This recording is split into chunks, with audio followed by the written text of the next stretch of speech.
first session. Come on, guys. How was the first session to you? You're welcome all again. You're welcome. You're welcome. You're welcome to the Global Family Finance Conference 2024. Day one was explosive. Day two was massive. Like, geez, come on. Fantastic. Okay, Stephen says, good evening, everyone. Very interesting. John says, first session was powerful. Fantastic. So I can guarantee you again that this second will be exclusive, will be amazing, will be off the hook for you. Great, great, great. I want to welcome you all one more time. It's going to be an amazing session, like I rightly said. And I want to really, really thank you for coming again. So what do we have this second session? So much for us. So much for us. We're going to be having Mr. Dipo Adeshina. He will be live with us shortly. He'll be taking off shortly. And we're also going to be having Dr. Stephen Akintayo also tonight for an amazing session again, as he rightly said, during the afternoon session. So guys, like I said earlier, you want to get your notes, get your pen. If you're around anyone that could distract you, don't forget, anyone the devil cannot get, it distracts. Anyone the devil cannot get, it distracts. So you want to move away from every form of distraction so you will not be distracted. So as we did in the first session, can we go for the next few 30 seconds to 1 minute? Go to our all social media. Let us share the link. Let's share the link. Let's share the link. And once you do that, come back here and type in 7. Let's do that in 30 seconds. Let's do that in 30 seconds. Anyone the devil cannot get, it distracts. Yes, yes, that's it. So you want to stay away from any distraction. Some people would like to call you right now to get an update that they did not get since morning. That's how it is. So you want to really stay away from all forms of distraction right now. So let's go online to our Facebook. Let's do that right now. Click on the share button. Let people know that we are live. Like I said, this event is an absolutely free event. Somebody said in the earlier session today that if we're going to be charged, obviously they will not be able, he or she will not be able to pay for the bill, for the price of this amazing conference that is not just one day, that is having over 8 speakers all over the world. That is so much giveaway from Dr. Stephen Akintayo and Stephen Akintayo Foundation. Thank you so much for what you're doing, sir. We appreciate. If you have shared the link, put in 777. If you have shared the link, I've shared myself. As a matter of fact, I'm the first person to share. Can you imagine? I'm the first person to share. Let's do that right now. Let's do that right now. Let's share, let's share, let's share, let's share, let's share, let's share. Let's share. Let's take the number up. Let's take the number up. Fantastic. Once you share, put in 7. Please, the link, just go to Facebook, Stephen Akintayo, sir. Ma'am, just go to Facebook, Stephen Akintayo, and click on the share button. Or you go to his YouTube channel, Dr. Stephen Akintayo, then you share, please. Fantastic. Thank you so much. It's going to be a great time. Don't worry, that I can guarantee you over and over and over again. If you're ready for tonight already, can you type in, I'm ready, I'm ready, I'm ready. Okay? If you have not shared your testimonial in the first session, you want to make sure you share your testimonial today. Share your experience and make sure you use the hashtag GFFC 2024 and you use hashtag GFFC. Global Finance Family Finance Conference. Global Family Finance. Just put in hashtag GFFC 2024 with the second one, hashtag GFFC. Make sure you do that tonight. share your experience, what you learned, the punch note that hit you, and also don't forget to join the link. We have the community link for everyone to join so that all the giveaways, as mentioned by Dr. Stephen, will be dropped in that group, and some other opportunities that you must not miss will be dropped on the WhatsApp link. Make sure you get that. Okay, can we have the IT, please? Let's have a short break. I'll be back shortly. IT.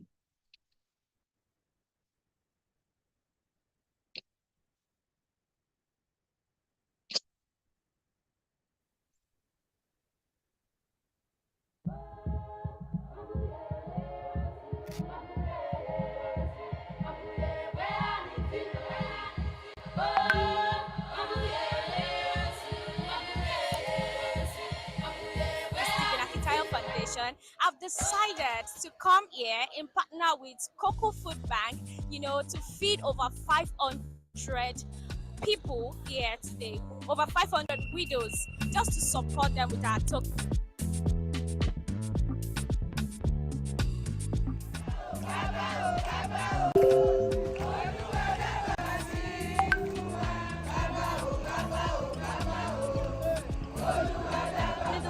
Of Dr. Stephen's birthday. So all thanks to God for keeping Dr. Stephen alive till today and for supporting him today. So we decided to just, give back to the community and support them with our token.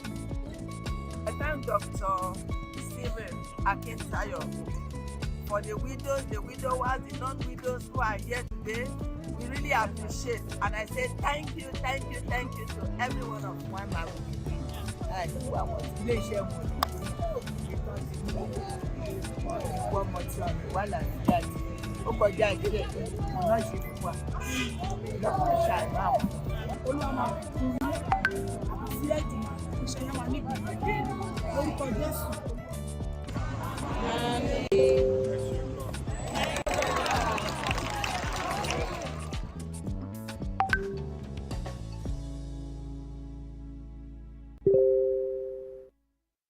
Hi, great investors, and my name is Jessica Martins. We welcome you to Beryl Beachfront Estate. Today is our office launch. Are you excited about that? I'm super excited here. There's so many things you want to learn about this location. Today, we are here to show the latest developments to our smart investors who bought into this Beryl Beachfront years ago. For us to move to site, that shows the level of integrity, because we value integrity and it's one of our core values. For you, the smart investor who bought into this place that was once a bush, guess what today? You have an estate close to the very popular, coastal road that is just passing through your estate. I know what a property that is close to a major road, what it means. Now, we had smart investors who invested in this property at 1.5 million. As I speak to you today, on average, we're talking about over 500% return on investment guaranteed. Last time we sold, we're selling at about how much? About 50 million the last time. Imagine the return on investment from 1.5 as at 2019, right? To now, this is 2024. Imagine the return on investment. It's massive. There is a beach, right? So it's just a stone throw. It's an exclusive offer, and for the first 10 people to call the number showing on the screen, you will be entitled to almost 50% discount on this property. So all you have to do is to call the number showing on your screen, and we'll secure a slot for you. Remember, you don't wait to buy property. You don't wait to buy land, you buy land and wait. Remember, it's not far from the Dangote refinery. It's not far from the Lekki Free Trade Zone, Eleko Beach. It's important you note that it's payments that validate your slot. So call, take your slots, take in acres, because you see this coastal road, you're making money. Thank you. Bye-bye.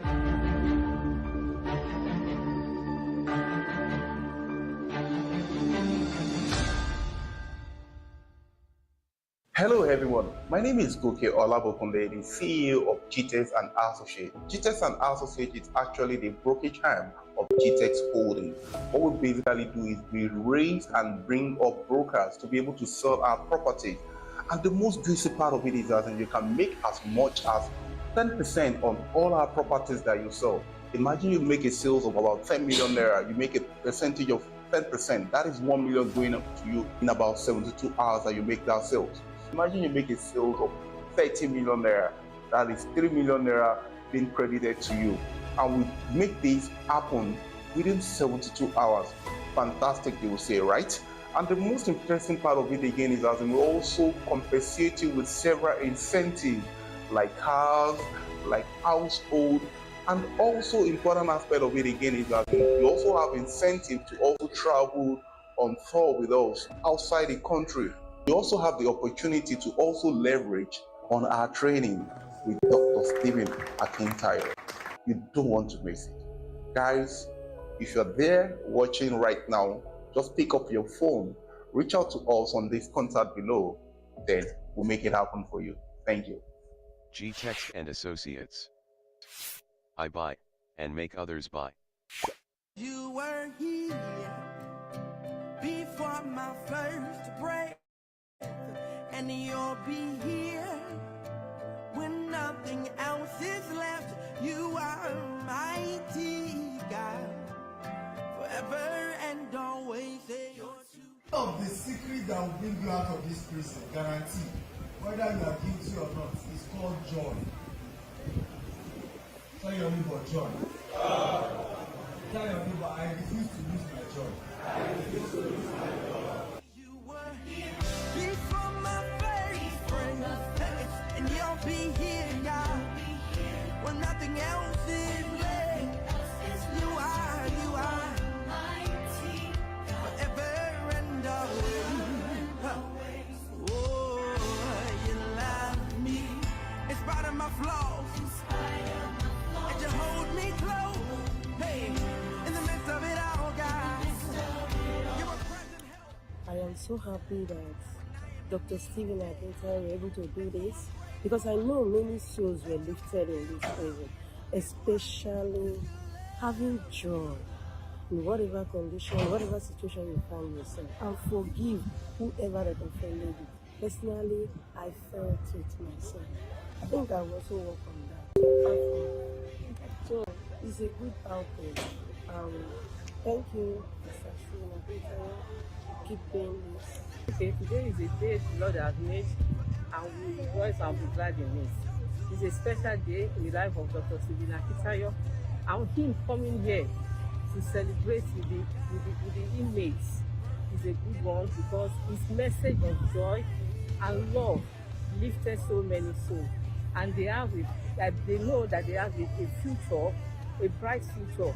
For people like this, we encourage that a lot of people to come here and lift up this place and lift up souls here. Is what his message today. Even myself, I am lifted. And even if you look at it, taking it to the spiritual realm, a lot of people know that they are walking out of the prison of life with his message today.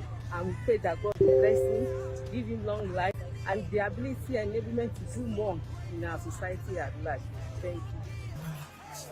They are from X-In Foundation, and one of them has said just to mark his birthday for his birthday with us. Sir, you are welcome. God bless you.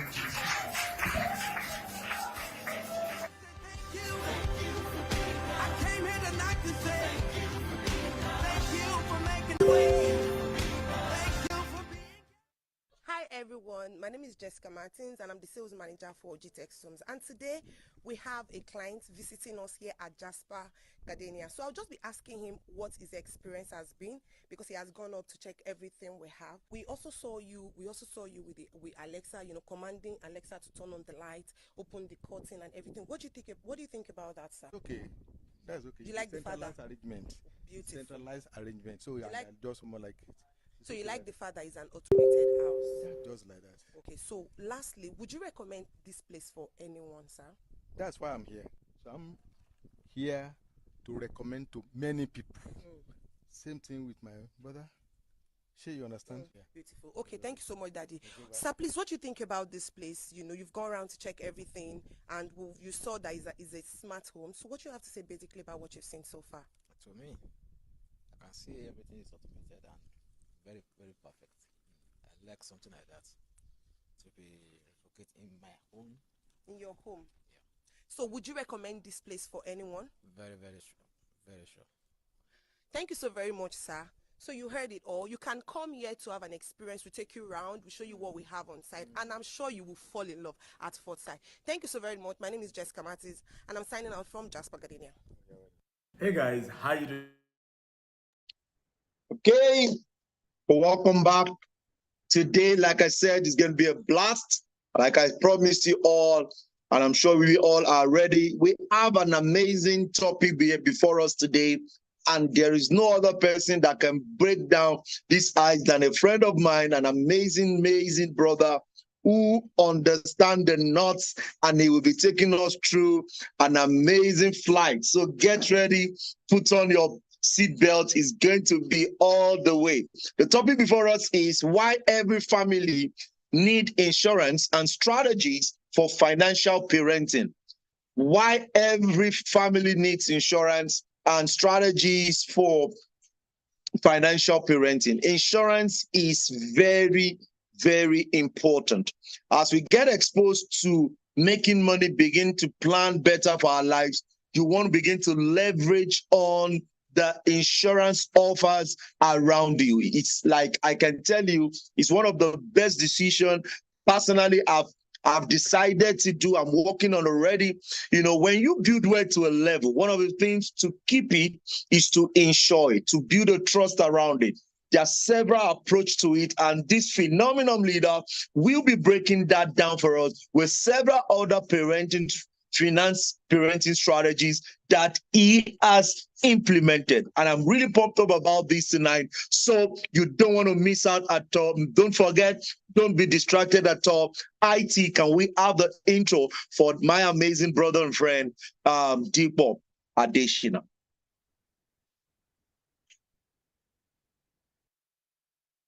Dipo Adesina is an author, licensed financial professional, a business consultant, and an inspirational speaker. The gift of being able to merge his business, academics, and life experiences to create a lasting impact on his audience has made Dipo an increasingly sought-after speaker. For over a decade, Dipo has been developing global businesses and empowering millennials around the world on the importance of investing and owning a business. Dipo Adesina is also a 4-time author, including the best-selling book, 21 Habits of Highly Broke People. He is the founder and co-founder of several businesses, both in the United States and in Africa. Safiride, one of the first ride-sharing company in Africa that is dedicated to reducing carbon emission by offering alternative means of transportation with electric smart bikes and electric scooter. Join Dipo Adesina at the Global Family Finance Conference 2024.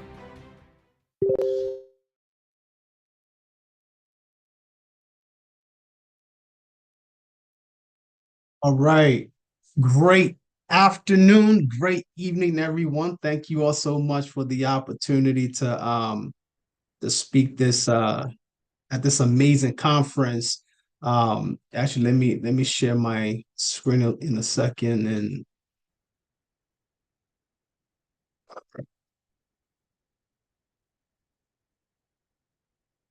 okay. Yeah, so it's definitely a privilege to be able to speak. I was, fortunate to host this yesterday. So very powerful session, and I'm sure the speakers today have done an amazing job. So my job is very easy, right? I think the topic that I'm talking about today lines up with building generational wealth. Over the last couple of days, we've been fed with enough information, transformational information on how we as individuals can actually start building wealth, whether you are in Nigeria, in the United States, or wherever you find yourself, whatever country you find yourself. But not very often do you hear people talk about concepts and strategies to build wealth for the next generation. When you're in a country, for example, like Nigeria, where it's all about now. Okay, it's all about how do I survive today? How do I survive tomorrow? It becomes very difficult and challenging to think about the future, right? To think about your kids' future, because we're all about, survival. We're all in a survival mode. But may I propose to you that wealthy people do not abide in us in survival mode. All right. Wealthy people always think about the next generation and actually 3 to 4 generations deep. Unfortunately, the idea of wealth in a place like Nigeria is when we see someone who has a lot of money. The unfortunate part is that most people that we will call wealthy are people who may not have actually worked hard for their money. All right. They may be people who may not have inherited their money, but would have acquired their wealth in, other means that you and I both know that are not legal. But for you and for people like me who are ordinary people and who are thinking about ways to build wealth for ourselves and for our children, you cannot but think about this important topic that we call life insurance. You see, I asked one of the IT guys, what is the demographic of people that I'm going to be talking to? And I was told that it's primarily Nigerians who live in Nigeria. So that kind of helped me to know how to present. So that way I'm not saying things that are way above your head. In a country like Nigeria, when you talk about wealth, when you talk about making money, generational wealth, very rarely would you hear somebody talk about life insurance. I mean, it's almost impossible because the whole idea of somebody dying and leaving something behind for their children really doesn't exist. So my goal is to help you debunk that ideology and put you in a position where you're thinking about 2 to 3 generations deep. All right. Not even your children. I'm talking about your children's children's children. And that's where you begin to talk about generational wealth. So, like they rightly said, I'm a licensed financial professional, a serial entrepreneur, and I'm an investor. All that simply means is that I'm your guy when it comes to talking about money. All right. When it comes to how money works, when it comes to empowering people to prosper financially, that is a gift that God has given to me personally. Okay.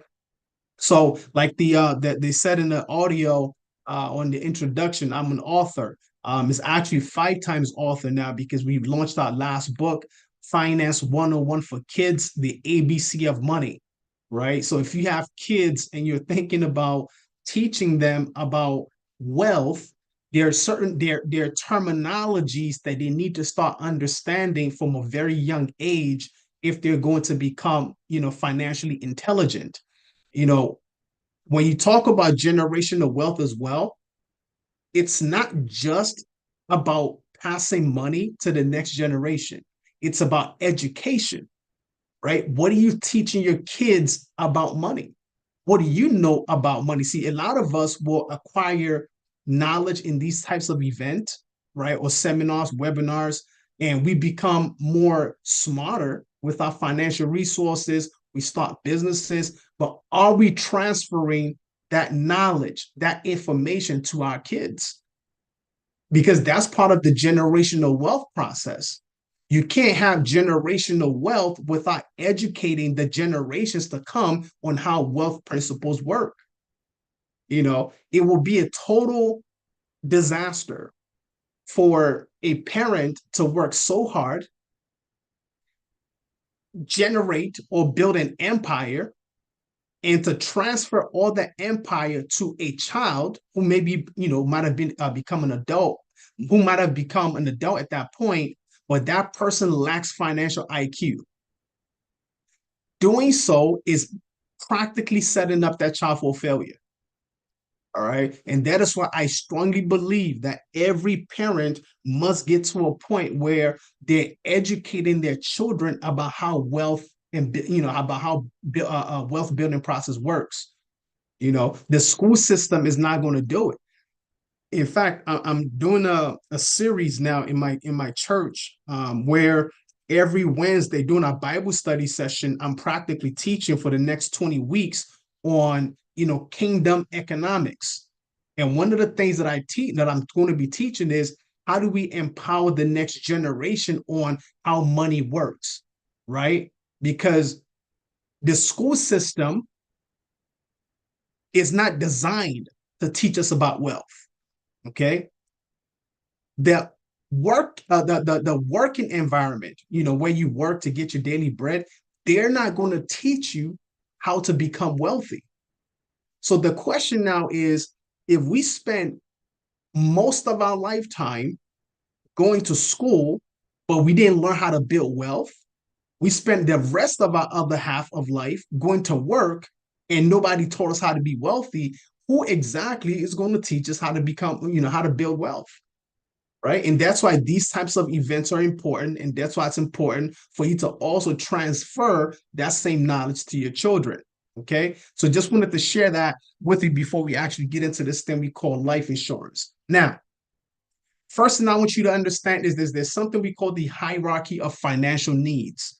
I'm not sure if this information is, if they should teach this in all schools. It's called the Maslow hierarchy of needs. And it basically tells you what you need at each phase of life in order for you to be fulfilled as a human being. All right. Now, there's what we call the hierarchy of financial needs. That means there at each level, you must accomplish or fulfill the obligations at those levels before you actually get to that legacy. Legacy is what we're talking about. You passing things down to your children. Generational wealth. What are you leaving behind for the people that you love, right? Once you pass away. The first thing I want you to notice is the cash flow and basic needs.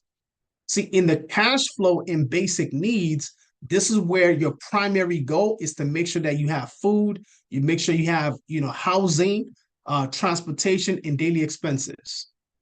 So what does that mean? You have a place to sleep, you have food to eat, water to drink, you have a means to get to and fro from work, and you're able to take care of just your basic life obligations. All right. Once you're done at that foundation level, the next hierarchy on your journey to building wealth is what we call financial safety. All right. Yesterday, one of the speakers talked about emergency fund. So that means before you even get to start thinking about investing, building a business, you need to make sure that you have money set aside. All right. Make sure you're sticking with me now. You have money set aside in the event of unforeseen emergencies. So what does that mean? You need to have at least 3 to 6 months worth of living expenses. So that way, if anything were to change in your job, maybe you lost your job, your business, became faulty, you have enough money for 6 months to help you to, still maintain your lifestyle without having any financial turbulence. The second thing you notice under financial safety is what we call insurance. Why is insurance here? Because in your journey, see, all of us are aiming to become wealthy. What we're looking for is financial freedom to build in a legacy. That's what everybody who at least wants to achieve something great in life is ultimately aiming for. But the question is, what do you do on your journey to becoming financially free when here life happens and you pass away? You have kids and you have a spouse. And despite the fact that you have these, you have kids and you have a spouse, you're the sole or the breadwinner of the family. And here's a question that I want you to think about. If you are a woman in this meeting right now, if your husband were to pass away today, God forbid, unforeseen event, will you be able to survive without your husband's source of income? Would you be able to survive with only your source of income? All right. So when you talk about financial safety, peace of mind, there is no way you can skip this to start building wealth. Right? This is what I call peace of mind money. All right. Now, when you look at financial safety, we now move to accumulating wealth. In accumulating wealth, what are you doing? You're building investment portfolio. Okay. Real estate, stocks, crypto, Maybe you have, multiple businesses. Whatever it is that you do, this is where you can now start to build businesses. You can do it all simultaneously, but you cannot ignore this right here. If you skip this, you've pretty much put yourself in a position to have to potentially be exposed to financial disaster. All right. In accumulating wealth, you have saving for retirement. The guest speaker yesterday talked about, preparing for retirement. See, one thing that I noticed for my generation is that very few people actually think 20, 30 years into the future. Very few. Right? And if you're going to build wealth, you got to start thinking into the future and not just about my daily bread.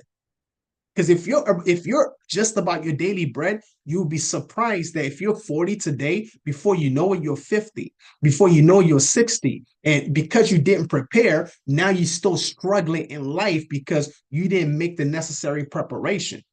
All right. And then we go to financial freedom, long-term care, retirement savings, children's education, taking vacation. A lot of people, especially here in the United States, and I'm going to be talking from a perspective of Nigerian and, in American as well. A lot of people are spending their future today. Right? I know you're thinking, what does all this have to do with life insurance? And it's all going to come together, believe me. A lot of people are spending their future today. They're living a lifestyle that they're supposed to live in the next 20 to 30 years. So when they live that lifestyle now, they're suffering that they're supposed to suffer now so that they can enjoy tomorrow. They will enjoy today and they will suffer in the future.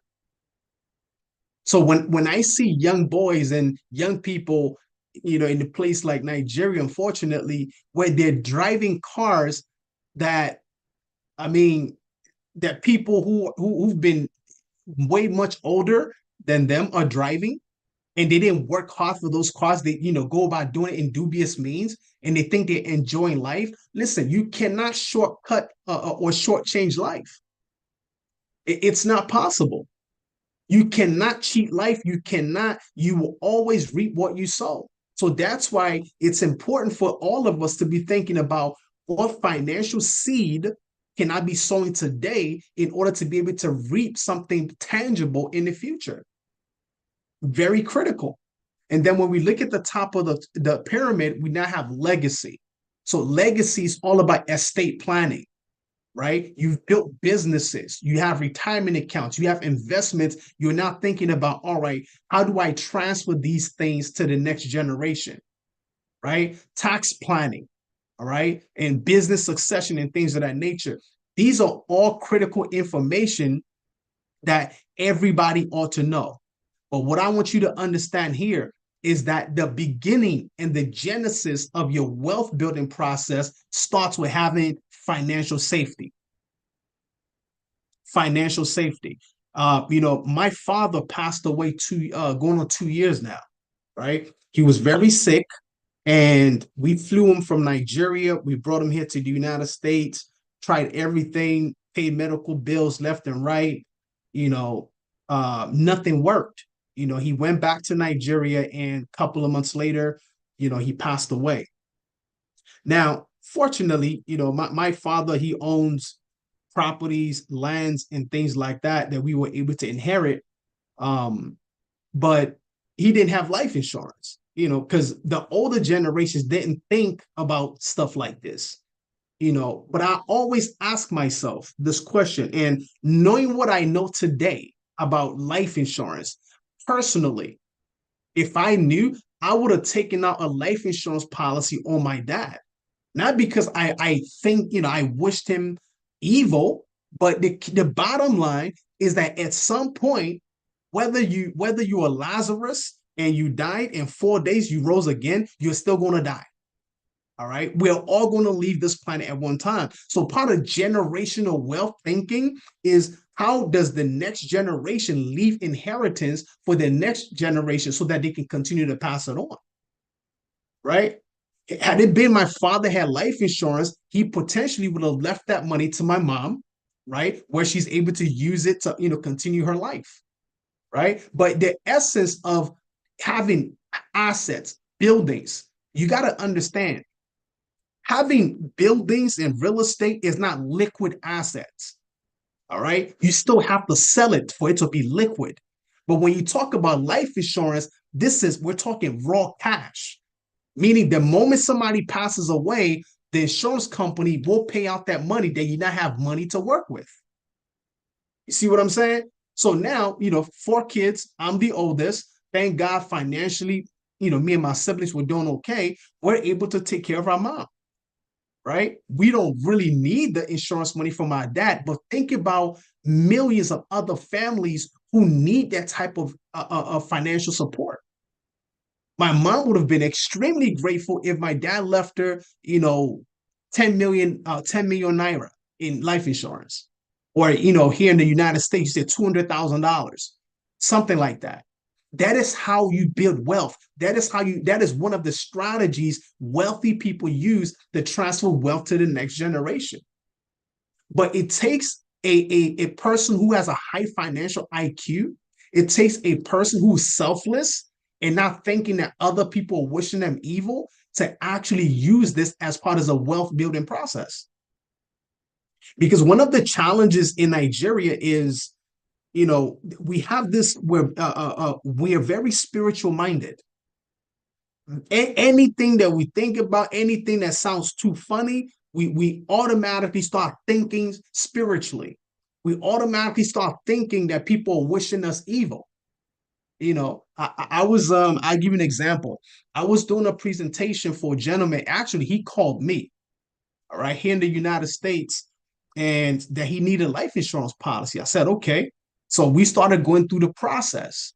Now, in going through the process, I started to share. I said, okay, so, when you die, and before, when you trying to explain that when he dies, his family's going to get this, before I can finish what I was saying, in Jesus' name, I'm not going to die. Brother, you're going to die. You see what I'm saying? Like, you are going to die. But you can see an example of what I mean, right? That people automatically think that people wish them evil, or they think that, when you talk about life insurance, they become very morbid. They become sad. But life insurance is nothing but giving your family financial peace of mind, for having financial safety, right? So it's very important for us to know that. Now, what exactly is life insurance? What is life insurance? Because we got to understand this. Life insurance is a contract between you and an insurance company, where the insurer, which is the insurance company, they promise to pay a designated beneficiary a sum of money upon the death of the insured person. It is a contract, legal binding contract. It is, how can I put this? Life insurance is actually you're buying money with money, but you're using cheap money to buy lump sum of money. I hope you understand that. You're using cheap money to buy a huge amount of money. All right. And when you understand that, listen, where else can you go where you can actually say, I want to buy money? All right. Let me give you an example that will make sense to you. Bureau of Change. All right. You go to Bureau of Change and you tell them, listen, I want to give you $1 in exchange for $100.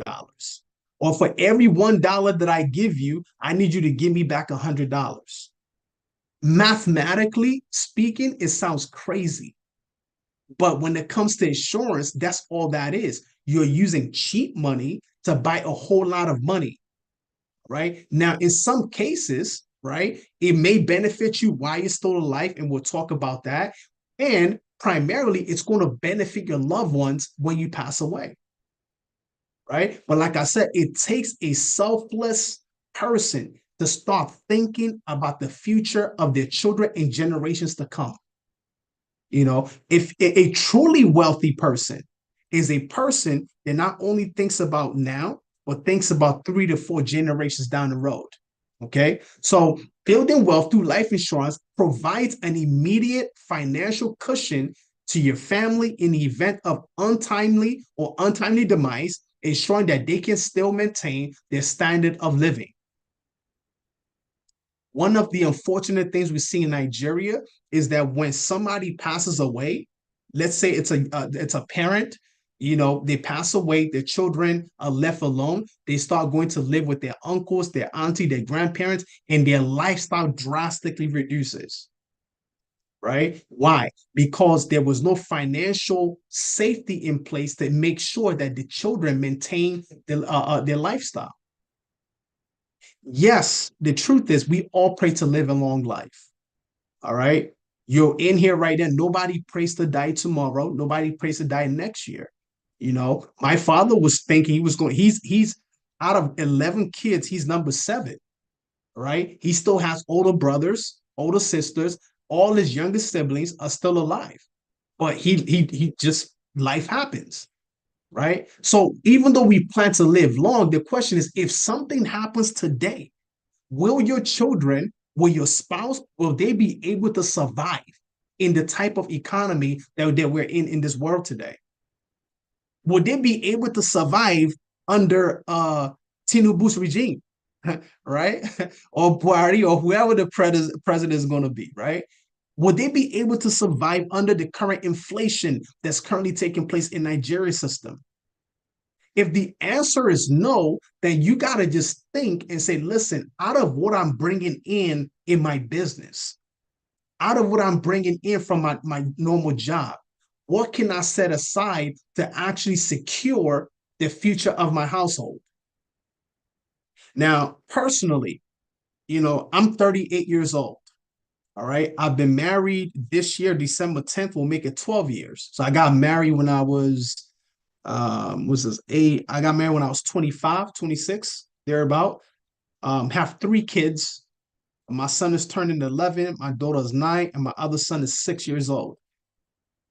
Now, as a responsible man, I cannot think in my lifetime, if something were to happen to me today, my family should be struggling financially. Like I anytime I try to think about it, I feel this kind of sharp pain in my spirit that the kids that I love so much, my wife that I love so much, that they will have to struggle in this planet if I were to exit today. So the kind of life insurance policy I have in my own head, like, I don't want to say it because it might scare a lot of people, but my children and my wife throughout their entire life, for the rest of their life, they will never struggle. I'm talking forever, ever, right? Because I think generationally, I make pretty good money. I'm a very successful man by God's grace, but even with that, I still got to make sure I have that because it's part of the wealth building ecosystem, right? Yes, you can have businesses, you can have houses, but life insurance is just an equation that you put in there, because if something happens to you today, ladies and gentlemen, if you have houses, listen, let me give you an example. And this will make so much sense. My father built a house in his village in Kogi State. All right. And I've never seen a house with my 2 eyes. I visit Nigeria 3 to 4 times every year. Never been to the house. My father passed away, and one of his friends, who he's like the caretaker of the house, very beautiful house, was responsible for managing it, before he died. While my father was still alive, because he was sick, he couldn't go to the village. The friend, they started renting out the house. We didn't find this out until like months later after my father passed away. Now, when he passed away, we now said, okay, just sell the house, because my mama's not going to no village. I will never step foot in the village, even though the house is beautiful. I said, look, just sell the house. Whatever the money is, give it to my mom. 2 years ago, till date, they still can't sell the house. The man has been dribbling this and that. Then, because nothing has been going on in the house, things are falling apart. Just recently, he sent my mom a picture of things that have happened. like roof needs to be changed. And I said, Ma, listen, we would take care of you. You see what I'm saying? Like financially, don't like every month I send my mom allowance just for me alone. My siblings, they do the same thing. The house, leave it. Let the man keep the house. Whatever he wants to just let him keep it. You know why? Because for me, I love peace of mind. I love life. Anything that would steal my peace, I just let it go. I said, Ma, let the man keep this. We're talking a massive house with enough room. There's a farm, like another acres or maybe 2 or 3 acres worth of farmland in the same compound. But I said, Ma, just leave the house alone for him. Right? What am I saying? You can have properties, right? Say, yes, I have houses, I have this, I have that. You can have businesses, but when you pass away, those things are not liquid. You can't convert it to cash just like that. Somebody still needs to buy. But when you have life insurance, boom, you pass away, couple of weeks, boom, money is in your family's bank account, right? So we're talking about being able to have a total package of building something to be able to hand over to the next generation. All right, you got to understand that. Now, let me quickly dive into this before I wrap up. There are 2 types of life insurance policies. You have term insurance life insurance policy. Okay. Now, these are also available in Nigeria as well, so you can certainly look into it. So term insurance provides coverage for a specific period or term, typically ranging from 5 to 30 years. I don't know how it's designed in Nigeria, but let me kind of explain the way it works. So term means that it's only for a certain period of time. So you can say, well, I want life insurance for a period of 10 years, for example. So that means if within 10 years you die, then the insurance company, remember, it's a contract. They have to pay out whatever that death benefit is. So whether it's 2 million naira, $2 million, whatever it is, they have to pay it out.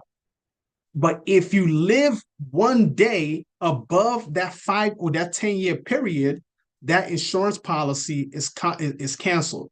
It's no longer valid. All right. Usually, term insurance are much more affordable. They're very cheap and cost effective because it's not permanent. It's not forever. Okay. So you can see what else is fixed. Like I said, it's a fixed, generally low premium compared to permanent life. And then, all this other stuff. All right. So, and obviously you can use the money for whatever you want. All right. You can use the life insurance coverage for whatever you deem fit. Now, the second one is what we call permanent life insurance policy. All right. Now, with a permanent life insurance policy, this is a policy that whenever you die, so it can be 10 years, 20 years, 30 years, it doesn't matter. They will pay out that death benefit to your beneficiary. That beneficiary is basically the person you choose to receive the money when you pass away. Okay. Now, some policies also have what we call cash value. Now, once again, this is based on my knowledge of how insurance works here in the United States. I don't know about any other country, but cash value means that you're able to actually build something in how can I put this? You're able to grow money inside the policy that you can now take out while you're still alive to take care of yourself. Okay. And once again, it's permanent and you can use it for whatever you want at any time. So those are the 2 types of life insurance policies. Now, what I was doing earlier was actually looking at some research as to what companies in Nigeria offer these types of policies. And I want to quickly show you 2 things that I found for those of you who may be interested in looking at it. And I think it might be worth the while. So I'm going to stop sharing my screen and then share my screen again once I pull up the website. All right. Let's see. Is this making sense so far, everybody? Okay. I hope it is. If it's making sense, let me get some thumbs up. If it's not, let me see some thumbs down. I better not see any thumbs down. Let me, even if it doesn't make sense, just do thumbs up. All right. So let me see here. Google Life Insurance Company in Nigeria. Okay.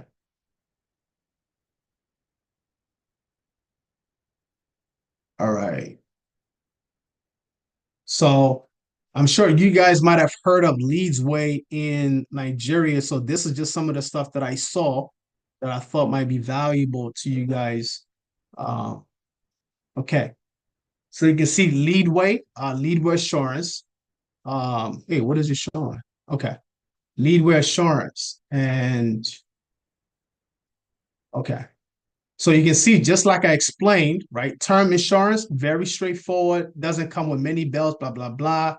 But then when you look at the whole life, so whole life is the permanent policy, which means whenever you die, it's going to pay out. Now, a few things that I want you to pay attention to. Let's look at the benefits here. Let me see. So this is one of their plans.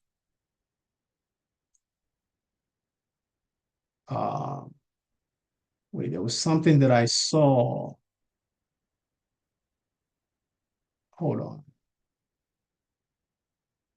Okay, hold on 1 second. There's one that I saw that I thought that it kind of, okay. Alliance. So this gave, okay. Okay, look at this, for example, right? This is Alliance whole life policy. So whole life is basically what a permanent insurance is. It covers you for your whole life. So when you look at the breakdown, right? Here's the benefit of this type of policy. And I want you to think about this. There are a lot of Nigerians who are just suffering for unnecessary reason. That if they understood the power of life insurance, that in some cases you can actually use it while you're still alive. I'm telling you, they won't. A lot of people would rush to get something like this. So for this whole life, number one, you see sum assured benefits will pay the beneficiary the sum assured in the event of the life insurance policy holder's death. So that number one, whenever you pass away, a lump sum gets paid out to your children or your wife.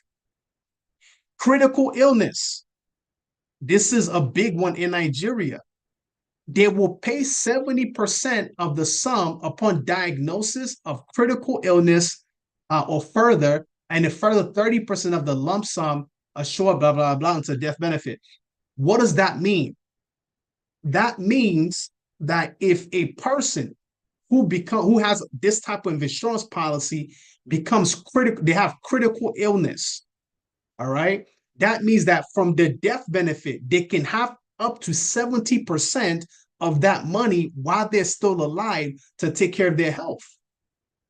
So when you see some people running hector-skelter, looking for money to take care of those who are sick in the hospital or they just became ill, there's no money around, that means if they have this type of insurance, they can have access to up to, let's imagine they have 10 million naira in death benefit. That means while they are still alive, not after they've died, they can have access to 7 million so that they can take care of their health. And then whenever they die, 3 million will be paid out to their beneficiary. All right. And you can see also that it covers, diagnosis for cancer. Now, once again, none of us pray to have cancer. None of us pray to have any type of illness. All right. None of us pray that we'll die untimely death. But insurance is what you have in place just in case the unexpected happens. You see, wisdom is knowing what to do and actually doing it. All right. There's certain things that, in a country like Nigeria, or let me just say, being Nigerian myself, like I said before, we are very, very religious.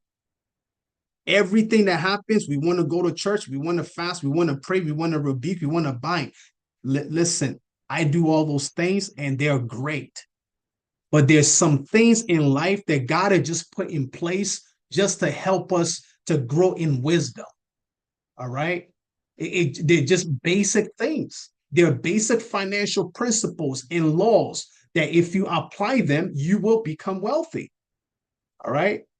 One of the questions I've always asked myself, and I always ask my audience when I preach or teach, is that why is it that when you look at the top billionaires, the top millionaires around the world, none of them, or let me just say maybe 98% of them are not religious. They don't know God. They don't know Jesus. They don't know Muhammad. They don't know nothing. They're completely non-religious folks. Why is it that they're prospering and the people who are so religious, so prayerful, they're financially backwards? The reason is quite simple, ladies and gentlemen, because wealth principles does not answer to prayers, does not respond to prayers. Wealth principles has nothing to do with religion. All right. God put certain principles, certain laws in place that if you apply them, irrespective of your gender, your age, your religion, your background, they will work for you.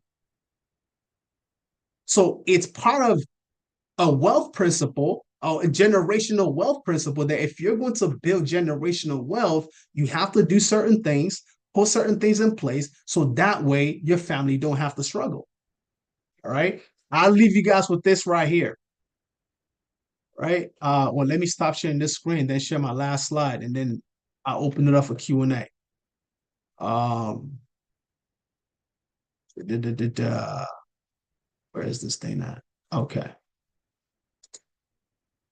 All right. So I'll leave you guys with this. This guy is known, who we all know, to be John D. Rockefeller.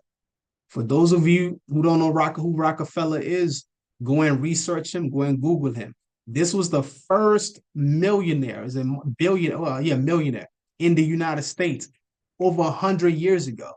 All right. Do you know what it means to be like the richest man, I think, in the world at that time? In hundreds of millions in the 1900s. Okay. Now, he made his fortune selling oil. All right. Selling oil and kerosene, and became the richest man in the United States. Right. When he died in 1937, there was equivalent. If you took his wealth back then and equated to today's wealth, this is how much money he'll be worth, right, in today's dollars. 7 generations later, I didn't say 4. I talked about generational wealth. 7 generations. His children's children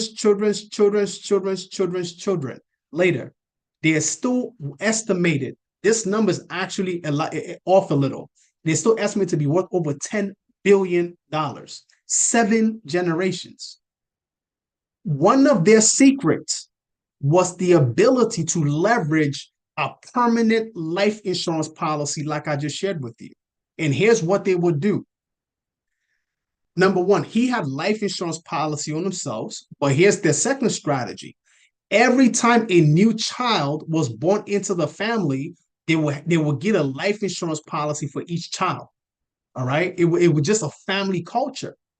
All right. As they get older, obviously they will, give birth to new children, and they will continue to get life insurance policy on everybody. So what happens, and I can't really get too deep in this because I'm very limited on time, but the bottom line is this. They were able to create their own banking system, okay, using life insurance, because with each member who have millions of dollars on their, from a life insurance standpoint, when they pass away, that money comes back into the family. So they keep on rinsing and repeating the same process over and over again, to the point where, in addition to their businesses, life insurance helped them to, amass crazy fortune, right? Like I said, there are books that you can read on this. You can Google it. You can go on YouTube to learn about how they leverage this strategy as part of their wealth building process. But the bottom line is this: if you're going to become wealthy, as you're doing your business, as you're investing, as you're doing X, Y, and Z, You got to understand that you need life insurance in that equation. See, your parents might not have done it. Here's a question I always ask people as I wrap up. Let's assume, I don't know if you're, some of you parents might still be alive, some may be gone, or maybe your grandparents passed away or whatever. How different would your life be today if your parents or your grandparents or your great-grandparents left you 10 million naira, 20 million, 50 million, whatever the figure is? How different would your lifestyle be today? Right? The truth is, it will be a lot different. Now, they didn't do that for you. But my question now to you was this: how different will your children's life be in the future because of what you're doing for them today? All right. I want you to think about that and let that sink in much deeper. Okay. So with that being said, that's really all I have for you. There's a lot more that I can share, but it's, in the context of being that most people are in Nigeria, a lot of things that I was going to share is not going to be relevant. So I didn't want to dive into it and it just not make sense. But one thing that I do know is that the two types of insurance that people offer really across the globe, term and whole life, you can have access to those types of policies in Nigeria. You can reach out to insurance brokers to learn more about how those policies can work for you in Nigeria. All right. So with that being said, I want to leave the floor open for see Omoyemi said will be much different. Fantastic. Are there any questions? Anything you need me to clarify on? Somebody, okay, I see Stevens ask okay, yeah. Please, can an entrepreneur who do not have enough asset, particularly equipment, deem it necessary to go for an insurance?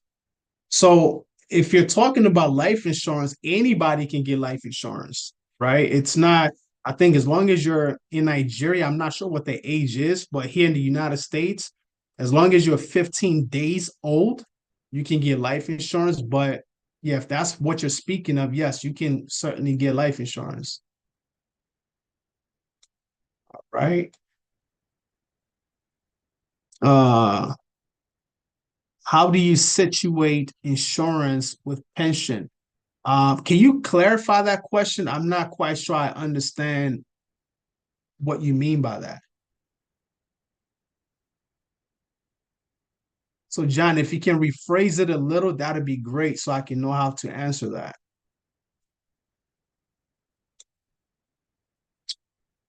Right. Let me see.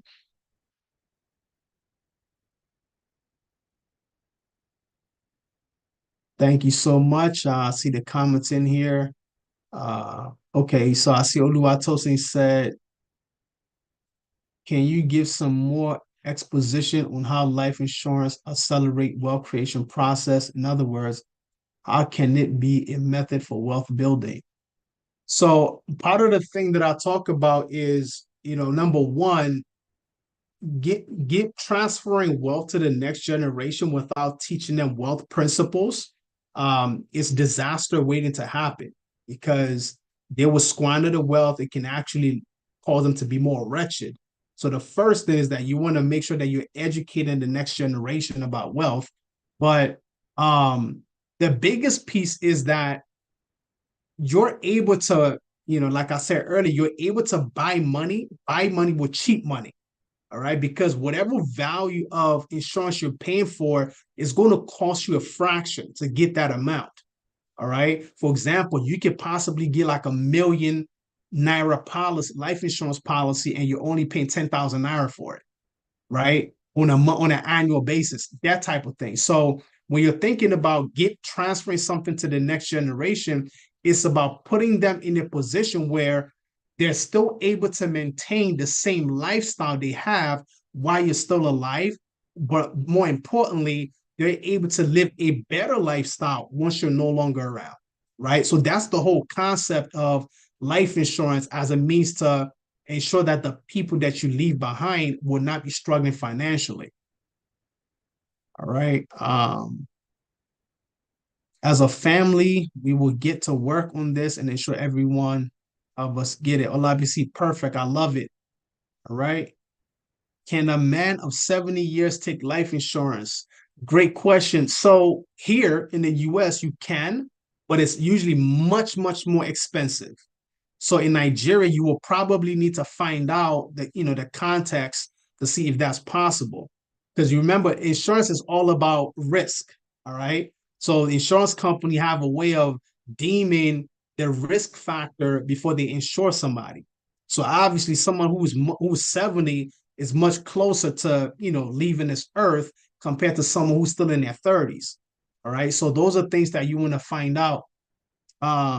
Also, they say, for example, if the cancer diagnosis insurance policyholder wasn't eventually diagnosed or cancer, what happens to the money? So usually there are qualifications. So it's not you just say, oh, I'm diagnosed with cancer, I need this money. No, it doesn't work that easily. If not, people will be doing all kinds of fraud. So there are usually quite a number of steps you have to go through.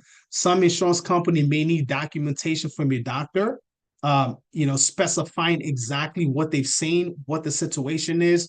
So once you meet those qualifications, then they cannot give the money. But once again, when you talk to an insurance agent in Nigeria, they can give you more context around how that works.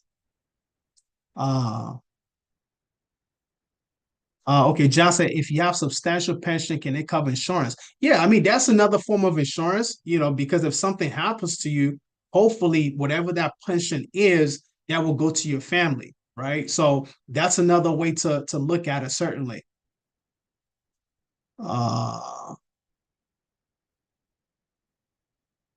Okay, Teddy, what is the difference in terms of cost between the two types of insurance, and how is permanent paid?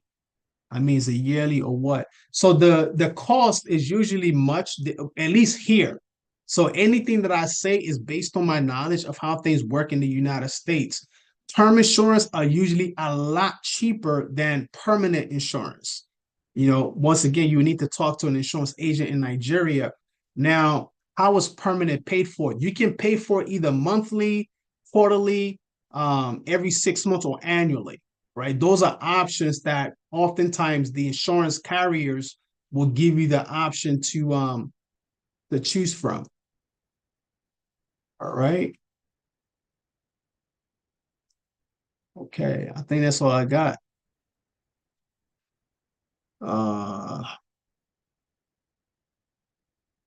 Let me see.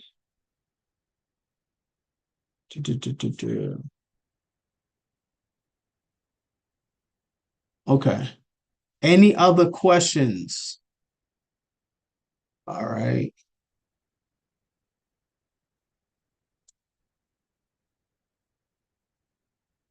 Please, is HMO Reliance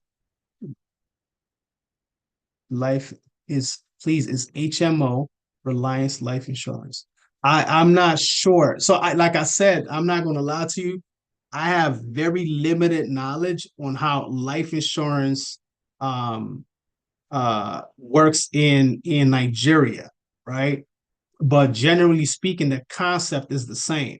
So when it comes to like insurance, I was only able to share, was a Lifeway or whatever the name, Leadway, because I just Googled some things and I was able to see that information. So that's why I shared that. But if you're looking for more context, you can definitely, I know banks offer life insurance.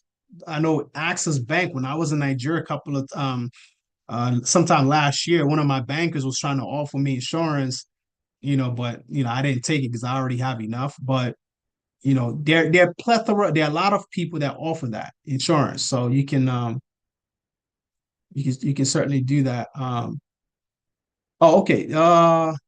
Reliance has HMO life insurance separate. Oh, okay, gotcha. I thought that was a name of a company, HMO Reliance. Well, it may be, I don't know, but hopefully that answers your question. Can someone in Nigeria get an insurance cover outside Nigeria, like in US or UK? Great question. The answer is no. So you do have to, in the United States, you do have to physically be here and have some type of ties, whether you're working, even if you don't have your papers. We've been able to help people get coverage who don't have their proper documentations. But so far as they have like some type of ID, maybe a driver's license, US driver's license, maybe they're working or they own a business, we're able to help them get covered, but you will have to physically be here to do that. All right. All right, so I think we're good.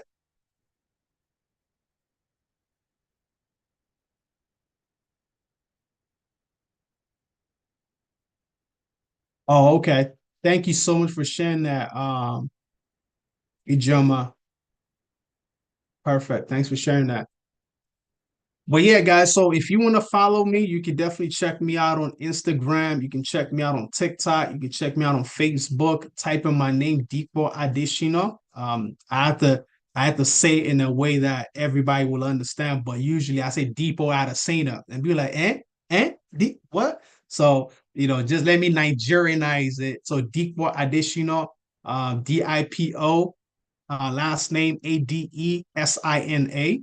So check me out on Instagram, on TikTok, on Facebook. I have a TikTok, I have a X account, formerly known as Twitter and LinkedIn, but I'm not really active on those platforms like that. Also check me out on YouTube. Okay. All right.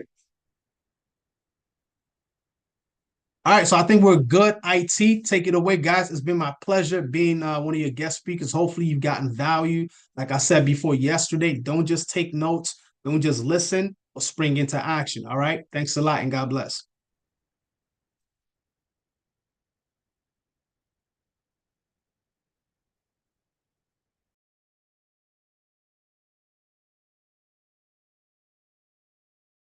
We're going to be having a train and road tour to our estate in Abeokuta, Beryl Polo Estate, and White House Estate in Aton.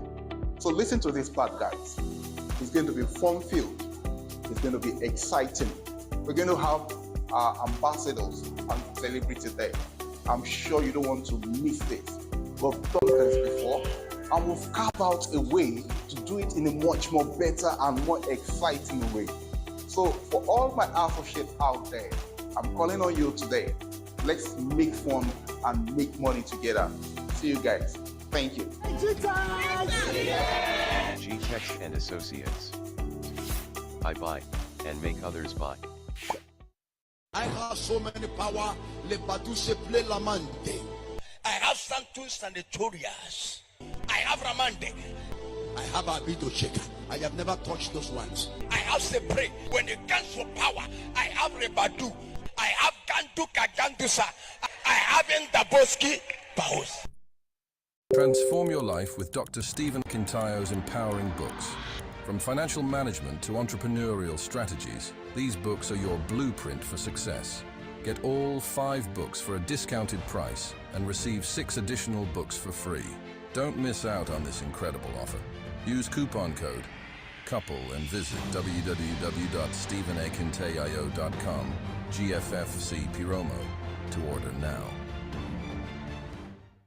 In the world's foremost online wealth university, learn how to build your finances through several profitable businesses. Learn how to start and build a business into a successful global company. Learn how to trade Forex, stocks, and crypto in the financial market. You can learn how to build a real estate empire like Dr. Stephen Akintayo, and even learn about e-commerce, public speaking, and digital marketing. With our new state-of-the-art mobile app, creating wealth by gaining knowledge is even easier. You can now take your classes on the go and in multiple languages, interact with tutors, join an ongoing discussion, and expand your horizons.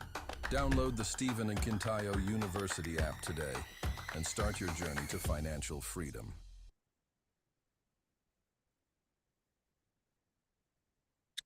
Okay. I hope Deepo is still here because I'm not sure we've taken questions. Welcome everyone to the Arts DSA. I told you earlier we're gonna do an hour Q&A with me. But before we get into that, I think there's a question here. I don't know that Deepo answered. It says, can someone in Nigeria get insurance cover outside Nigeria, like in US and UK? Did you treat that, Deepo? Yeah, I answered that. I told him no. You got to be present. Ah, okay. So it's strictly but somebody like you as an Odogu, even if it's not possible, they will have to make the. Yeah, you have to be present and you have to, at least be here for a period of time, because those are part of the questions they ask on the application. But yeah, you can't live in Nigeria and then get insurance coverage outside of the country. Okay. Okay, that's fine. I think that answers it. So welcome everyone. I hope you enjoyed the session with Deepo Adesina. And can we all celebrate Mr. Deepo for his beautiful session? Come on. Can we appreciate him? Let's make him feel loved and appreciated, okay? We are people of honor here, and I've taught on honor many times. You have to build the capacity to make people know you appreciate them. It's one of the weaknesses of poor people. The difference between a rich man and a poor man. A rich man honors people. A poor man says, waiting, don't do. Waiting, what's the big deal? And doesn't know that that is the number one recipe for poverty. My finances started changing when I learned to thank people for little things. I'm just a grateful person. You see me even write, oh, thank you for hosting me. Thank you for, even though I know you are the one, you should be grateful that I came to visit you. But I will still use the word thank you for having me. Okay? It's important. It's just a culture of successful at that level. And we must all build that culture of gratitude. Some of you, for example, have been in this conference for 3 days now. You've not missed any day. We've done so much. You are yet to do one single thank you video, one single article to say, I attended a conference, I learned so much, it changed my life. You've not done it. It shows you lack the culture of honor, right? The culture of honor simply means you exaggerate what has been done to you in a way that the person feel like they owe you, like they need to do more for you. They need to, go extra mile for you. And that's how to multiply and increase the number of people who favor you. Just your ability. Some of you have been joining this conference for 3 days. Invite more people. Share the link. You even see poor people say, I don't want people to know the secret of my success. They should not know where I'm learning from. That's not good enough. Even grandma to talk. Yes, sir. So it's they should not know where I'm getting the information from. And it's the reason why people don't go. So I've learned over the years, and I looked at it. Honestly, I've met some great people, and I noticed they do the same. I've learned over the years that if anybody do good to me, I will publicly acknowledge it. I noticed that it opened more doors, Grandma, for more people to favor me. But I realized that in those eras where I don't talk about the favor I enjoy from people, what happened? Nobody cares to favor me. Right? So it's a powerful secret to even attracting more favor. Your ability to thank those who favor you. I'll give you an example. And this is not like taking a shot at anyone. There was a woman who the pastor called out, that she says she got a law degree, and she said it's BSc. And I said, there's no BSc, it's LLB law. And she went viral. And you will not believe this, Grandma, from that going viral, somebody gave her an hotel accommodation for her to have a great time. Hmm. Few people here and there, only for the woman to do video. Some days, I think yesterday, that she's now a celebrity. People should give her money to buy a new house. That because where she lives is no longer safe. I'm like, this is a proof that poverty is not about money in your account or no money in your account. It's a mindset. This is a woman who didn't do any video. A lot of people just heard the story and started doing things for her. She has not done one video on her page to say, can you guys help me thank this person?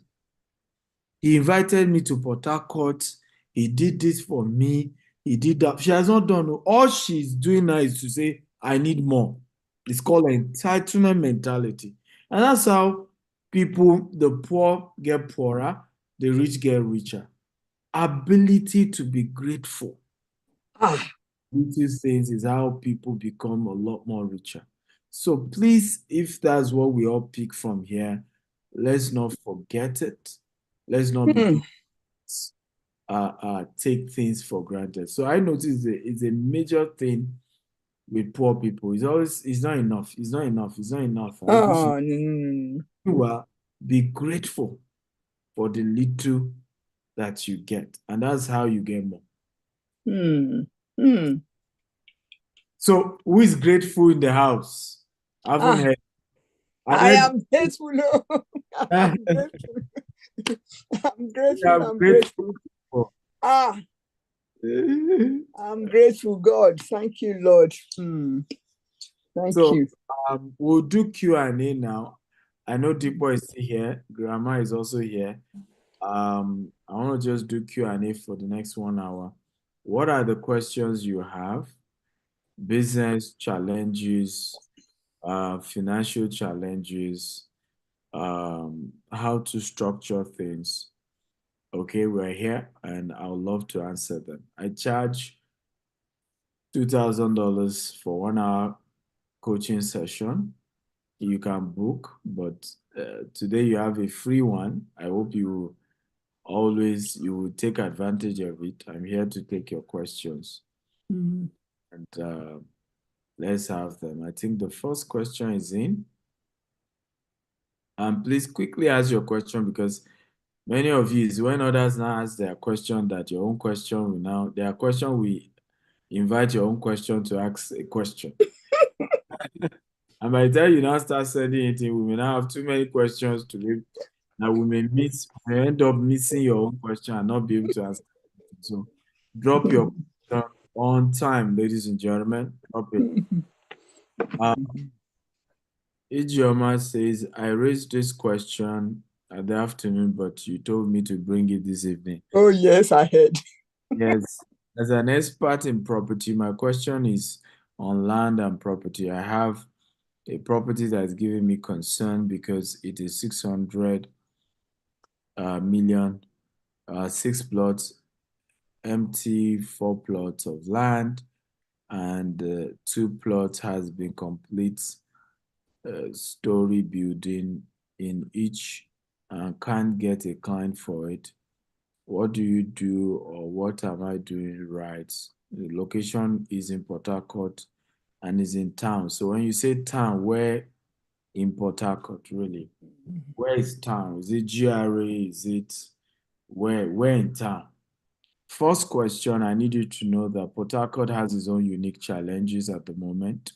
Insecurity is causing a lot of people not to want to buy expensive properties because they could be targets. So security of the area where that property is located is very, very important in being able to convince people to buy it. Sometimes, and I tell people this a lot of times, sometimes you need to be a professional to even advise your clients. I've gotten properties that I just told my clients, say, look, maybe you may want to look for somebody to do JV with you, right? We can demolish what is here, and on this 1 acre, because of the unique location. You can build a 4-story and just build a 20-unit mini estate, right? And I'll go and look for somebody to do JV with us. And it turned out to be the best, strategy for that particular property. And this is why we've passed the era of just being a property agent, right? I'm very sure I was in Port Harcourt last month. I'm sure you did not come for my real estate investment masterclass. Because if you have come, part of what I shared and I taught, in that class will have turned your life around. And this goes back to what we keep talking. You no longer can survive as just being a property agent anymore. You have to be a property consultant. You have to be a guru where you are giving advice. You should be in a property, monetization expert. You can look at a property and guide people on what will work and what will not work. What's the best approach and what's the wrong approach? And because of this attitude, I have gotten a lot of opportunities, even internationally, right? Our new project in Richmond is a 16-acre. I have 5 partners that are working with me. And they were excited to bring me on the deal because of my knowledge, right? So they just looked at the way I could look at land and I can dissect it and brought me into the deal. So I've gotten so much now, so much opportunity now, just based on the fact that people, when they listen to me, they know that this guy will give you something deeper. And they're like, you know what, whatever you then ask us to do on this, that's what we're going to do. So Ijoma, that would be my advice to you. Become such an exceptional property agent that helping people sell property is the least of your talent. The major thing that they need from you is your counsel, is the depth of your counsel. And this will cost you a lot of training. I've completed last year, December, and I got my certificate in January, 2 years course in real estate with Harvard University. This is after I've made billions in real estate because I just wanted to be vast. I didn't just want to know in Africa. I didn't just want to know in Dubai. I want to be able to talk real estate anywhere in the world and somebody has spoken. Okay, so the secret is training. Now, you may not be able to afford, the over $15,000 it cost me to pay Harvard. You can afford a real estate masterclass tomorrow. I'm doing one tomorrow, 2 p.m., 2 days, 2 p.m. and both Saturday and Sunday. So I'm doing simultaneously with this one. We've adjusted my own speaking time. So that's something you may want to be part of. There's the virtual option that you can attend.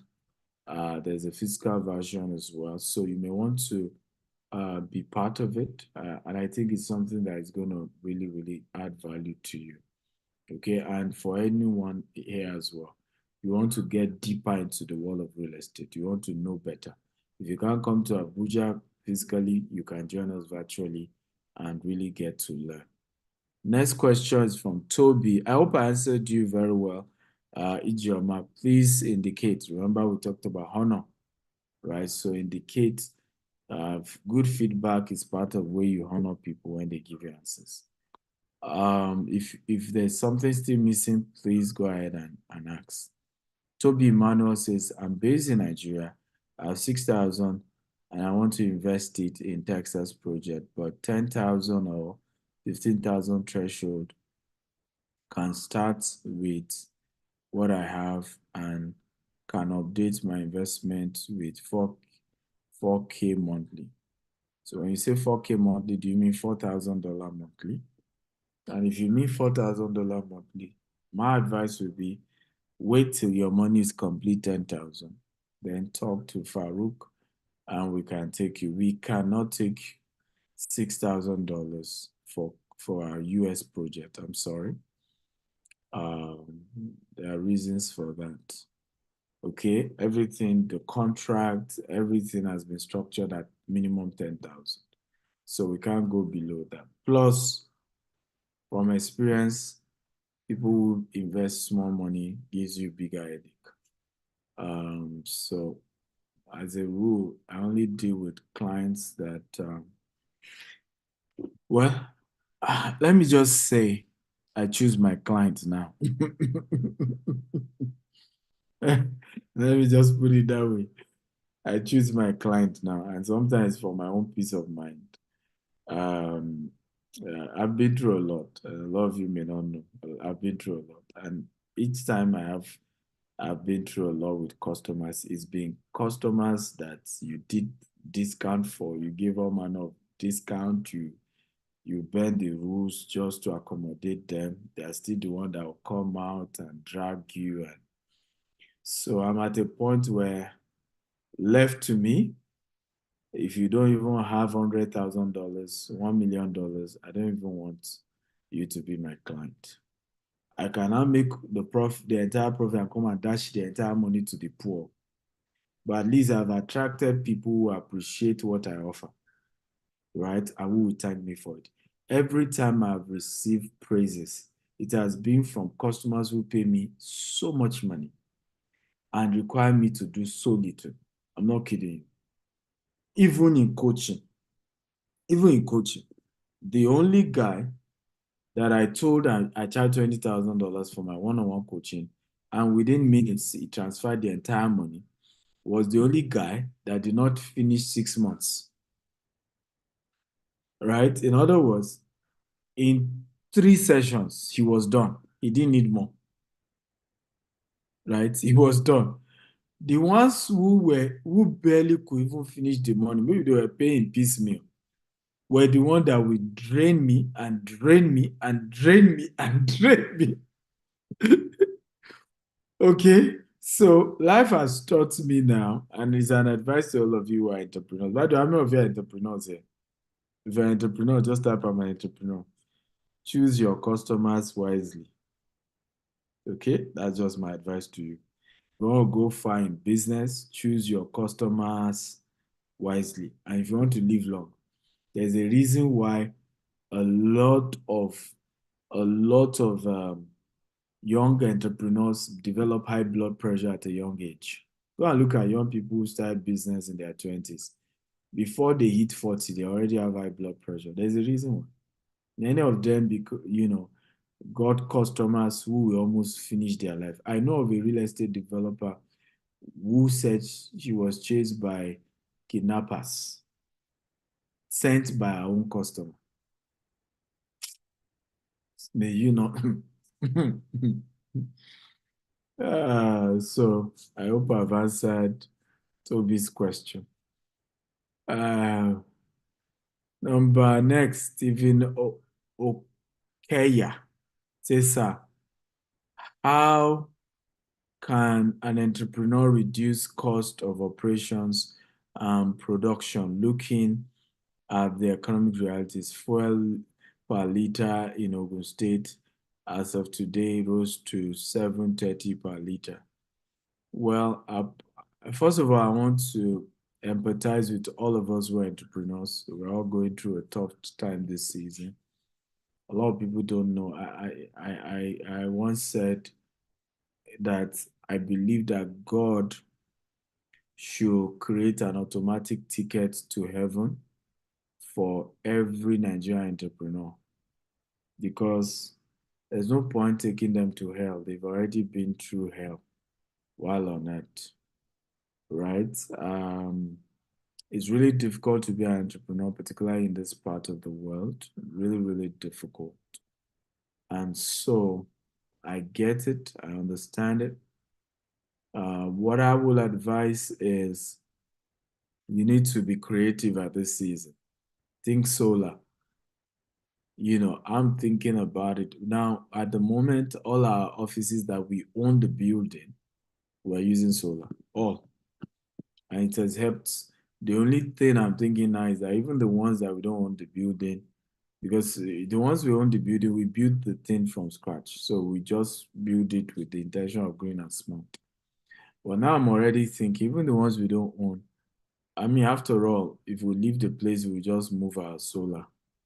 I'm thinking of just doing inverter and solar in all our offices because it's just no longer realistic in terms of the cost. So number one would be, I know it's expensive, but you need to think solar because the way prices of electricity is going, it's just not realistic that, doing fuel will work.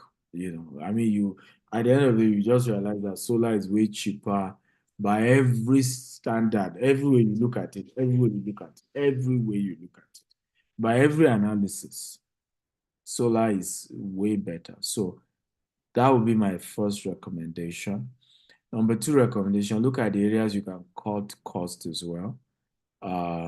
Sometimes you may need to downsize. I downsize regularly. The rule is call everybody, apologize to them, explain to them why you need to let some people go. Leadership is not easy. You have to take some tough decisions many times. And I tell people, I said, at the highest level of leadership, it's not good and bad anymore. It's bad and bad, good and good. In other words, it's between good and better. It's between bad and worse. But there are no easy answers. At the point of good and evil, you know good now, you know evil. So you go for good. But in high level of leadership, that's not how it works. Right? So I'll give you a practical example. If you're a president of a nation, here are your options. Here are these options. Mr. President, terrorists have just are planning to invade a particular community. Our assessment shows that at least 100 people will be killed by these terrorists because the terrorists are over 40 of them in number. Everybody hear this. Two options we have, Mr. President. It's either we go and kill 40 terrorists who are, as of now, innocent because they haven't killed anybody as of now. And if we try to go and engage them, we may even lose some of our soldiers. So it's just better to just drop bomb where they are and kill all of them. Or, Mr. President, we allow them to go and perpetrate what they need to do and just hope that we'll catch them. Or set ambushment. But there's no guarantee that we'll still not have casualties. So, ladies and gentlemen, which one will you authorize?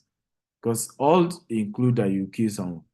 You, the president, is directly authorizing that people should be killed.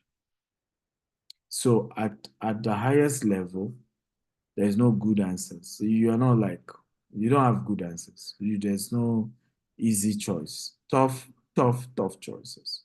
So if you need to look at some people and say, I'm sorry, you have to go, so be it. Also, it's time for you to start looking at interns.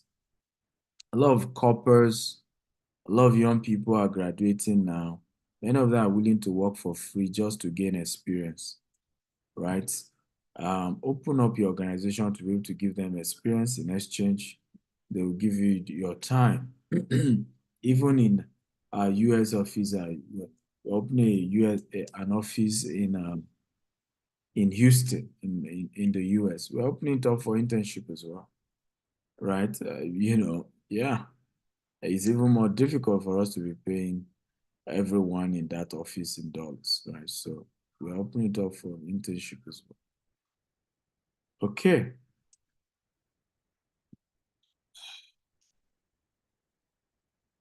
Next is, but please put your question in the Q&A, not in the chat box, because I can't answer your chats and your Q&A at the same time.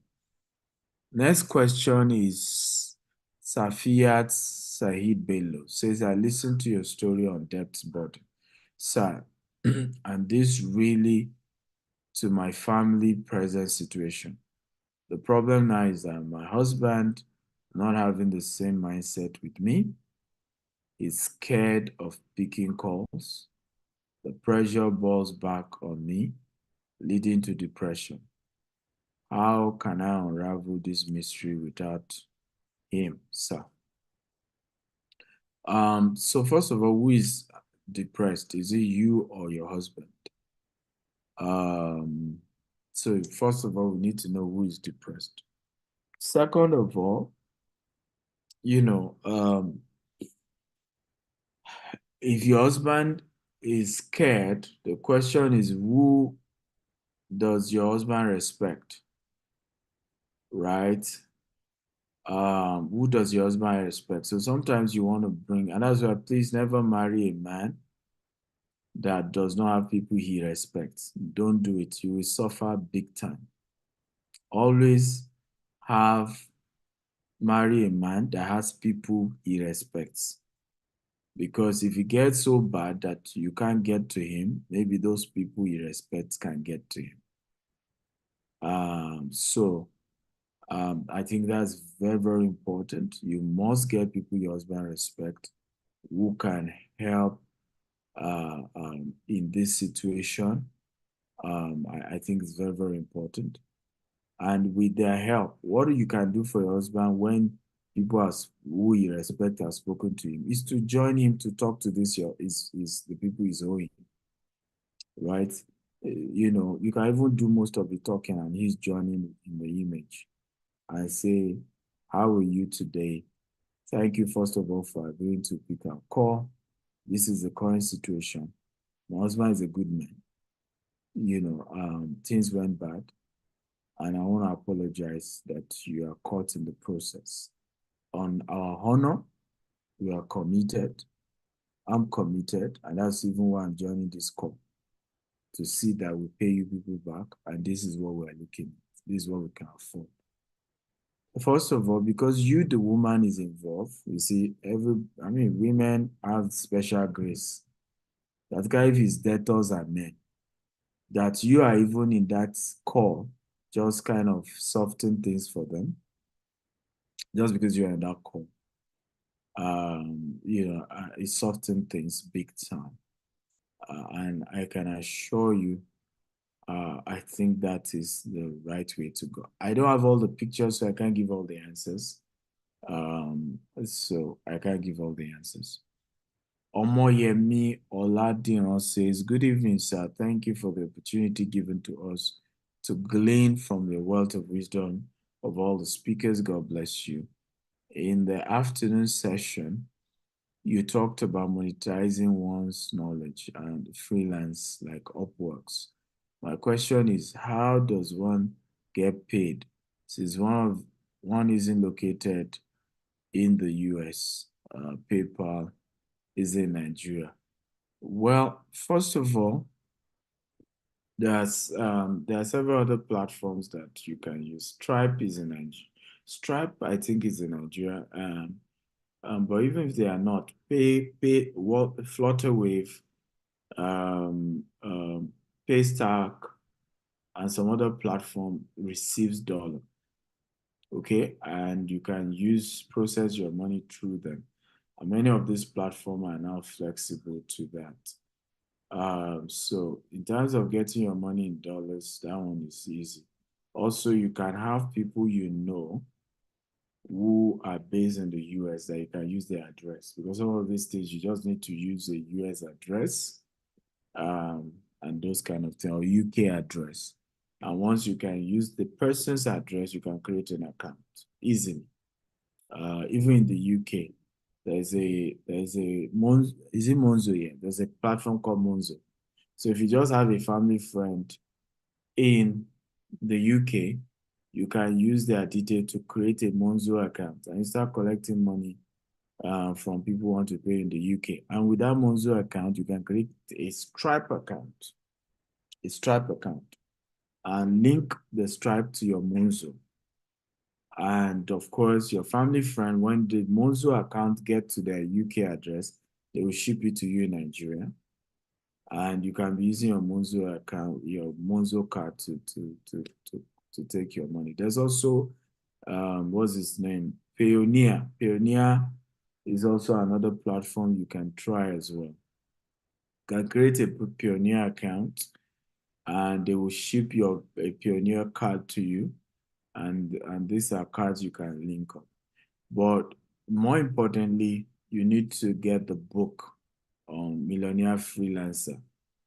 Let me ask a question, and I don't reply in the question box, reply in the chat box.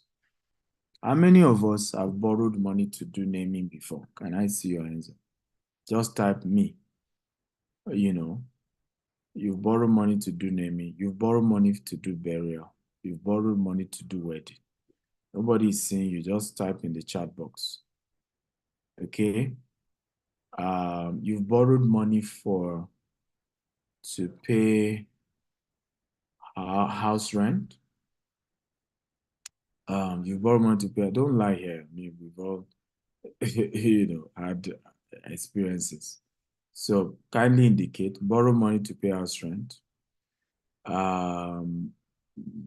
Borrowed money, like I said, wedding doesn't even need to be a wedding. It could be somewhere else wedding. Burial, it could be your uncle burial, your dad's burial, your grandparents' burial. You've borrowed money to buy a car. None of you have borrowed money to buy a car. Now, every of what I've mentioned now, ladies and gentlemen, do not have capacity to create money for you.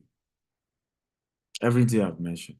How many of you have borrowed money to sow in church? You borrowed money to give tithes, to give offering, to be part of a church project. Come on. Why are some of you suddenly quiet? Okay, God is watching. Please respond. I want to see your response, please. I love people who are vulnerable. If you notice, I'm a very vulnerable person. I don't like, if I want to be doing paparazzi for all of you, I can do it. Right? And God has lifted me up. I can act as though I never saw poverty in my life. Right? And just be saying, as in, but whenever I do things, I try to bring it home so that it's very relatable. Right? And I don't just believe in those trying to just form what doesn't make sense. Now, all this type of loan, including paying your children's school fees, do not have capacity to make you come out of poverty. These are bills you borrowed money for, right? And to even pay back will still be an issue. Some of us have even borrowed money to buy clothes before, right? And we fail to realize that the day we now see an opportunity that can open us up, am I making sense at all? We are now ready to now take that same decision. For example, what exactly are you supposed to be borrowing money for?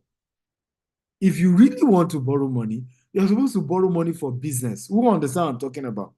Because when you borrow that money, if the business succeeds, the business gives you the capacity to pay back, right? And even come out of ever borrowing money again. True or false? But it's when we now have that conversation of, you say, no, I can't borrow, I don't have any money. And I'm like, I don't understand. If you are hearing that you can make money from freelancing, and then you are telling me you don't have money to pay $200 to buy all my books so that you can digest all the secrets in those books that can now help you to start this freelance business. And these are businesses that the only capital is the knowledge. So, in other words, the only thing you really need to, some of you have gone to borrow 20 million for a business that 20 million cannot make that business survive. And you blew the entire 20 million, right? And the whole thing messed up. Because you did not even do your calculation. You needed more than the 20 million. It's after you blew the 20 million saying, I didn't know that kind of business. Is when I entered and I realized, I will need so much money. I couldn't get more money. Then the business ended. Meanwhile, businesses that all you need is getting the practical knowledge and having internet and data, internet and good laptop, right? It's those ones you now say, I can't buy the books, I don't have money at this moment of my life. And in fact, if you check my account, there's nothing. And guess what? In the next 1 month, your rent will be due. Your children's school fees will be due.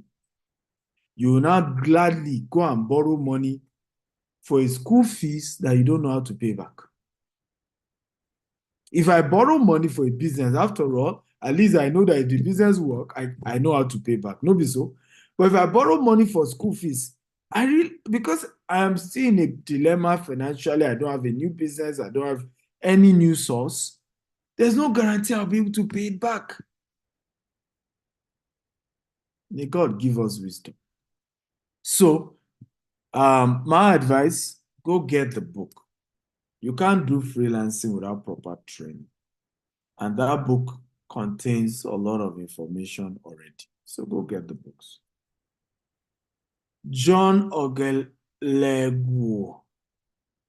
Thank you, sir, for the privilege. I lost my mom and took over the management of our growing school, which had loads of debt on the ground, inadequate facilities, poor financial policies. Meanwhile, I currently don't have adequate funds to set up the school to standard. What advice can you give me to move the school to an enviable height? Thank you. The advice is simple: vision. What you need is vision, not money. You see, money goes after vision. That's why we call something provision. Everybody type provision. Pro. The word pro is for the vision. Let me type it: provision. So the word pro means for. Again, don't type any question in the chat box. Your question should go straight to the Q&A box. So pro means for. So the word provision is mean for the vision. Now, what happens when there's no vision? Then there's no provision.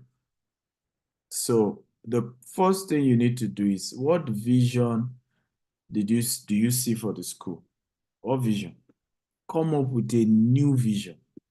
A vision that can attract the kind of money to put in better facilities. It's the vision. As I sit here, I speak to you, I have a vision of building 25,000 green and smart homes across 200 estates. As I speak here, I speak to you, I don't have it will cost, I need to put golf course, polo club. It will cost, the last time we did estimation, as I went, dollar was still 400. We needed $20 billion between now and 2035 to execute that dream. I don't have it. But you know what I've done? Is to paint the vision. I am building estates that will be green and smart. I'm building estates, I'm putting schools, I'm putting malls, I'm putting golf course, I'm putting, right? It costs me nothing to have the vision and to share. My job is to share. As I gradually share the vision, the provision will come. The pro, right? The for the vision. What is for the vision will come.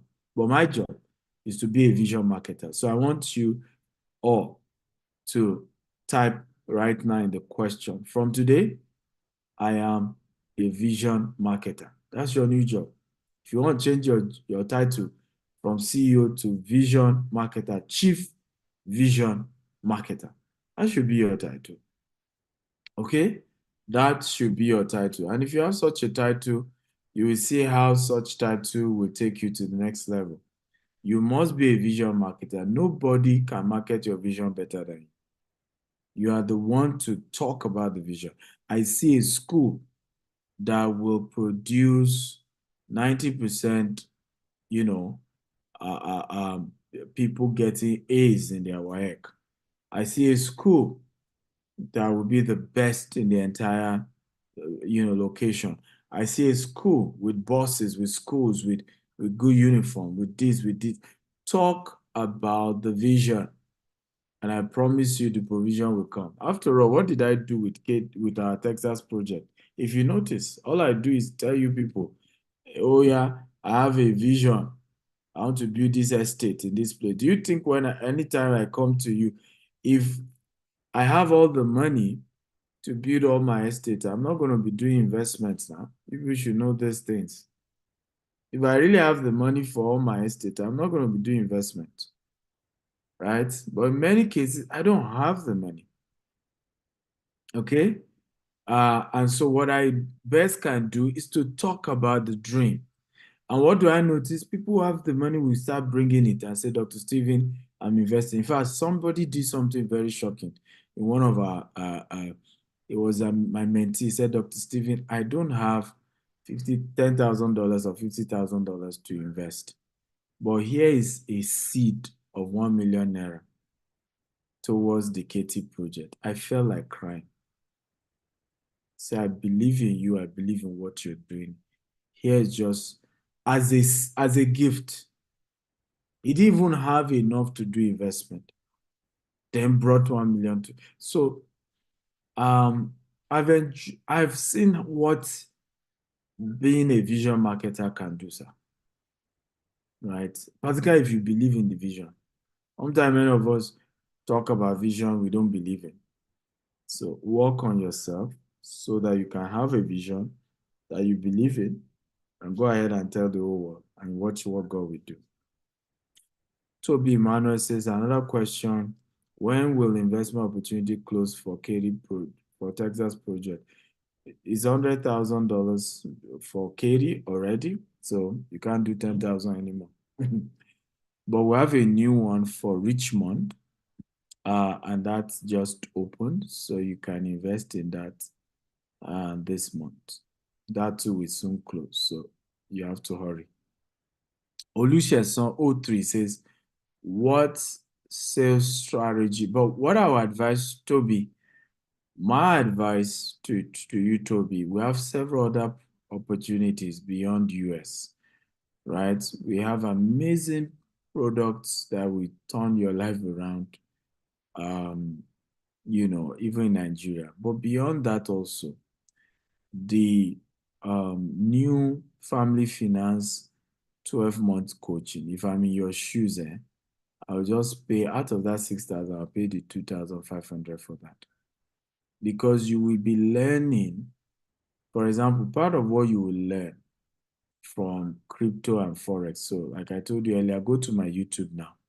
Just type Stephen Akintayo mentee $1,000 to $150,000. Okay, you will see the video. The person said it himself.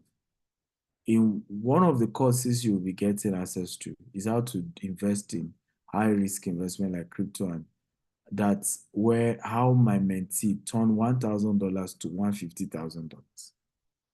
So there are other investment opportunities that you can grow this remaining, and this is where we make mistakes. So I can look at my 6,000 and risk 2,500, right?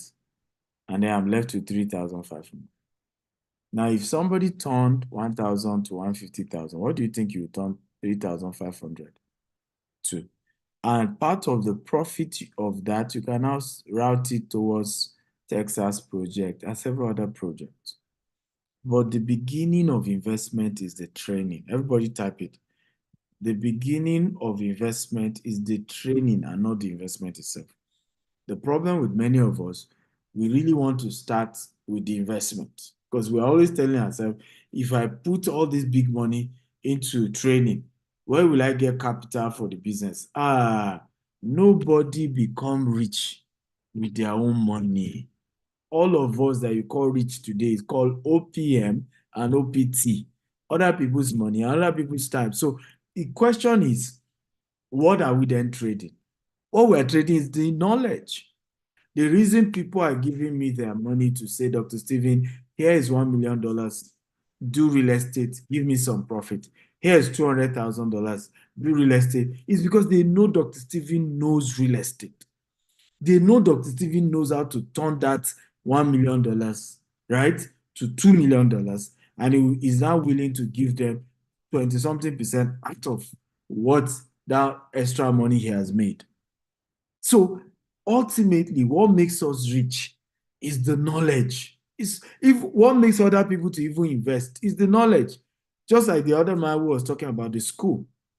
What I didn't tell him because we don't have the time. After he come up with the vision, the first thing we realize is the deficiency he now has. The fact that he doesn't know, there are so many things he will now realize he does not know to be able to achieve that kind of quality of vision. The first thing that will dawn on him is that he needs to now go and start studying the best schools in the country, right? To see how they evolve, as well as in the whole of the world, right? So he will realize that he has knowledge deficiency. And once he start working on that knowledge deficiency, he will come up with a blueprint for a fantastic school. And when he position it to people, it's still other people who will give him the money. The reason they are not investing now, he does not have a vision.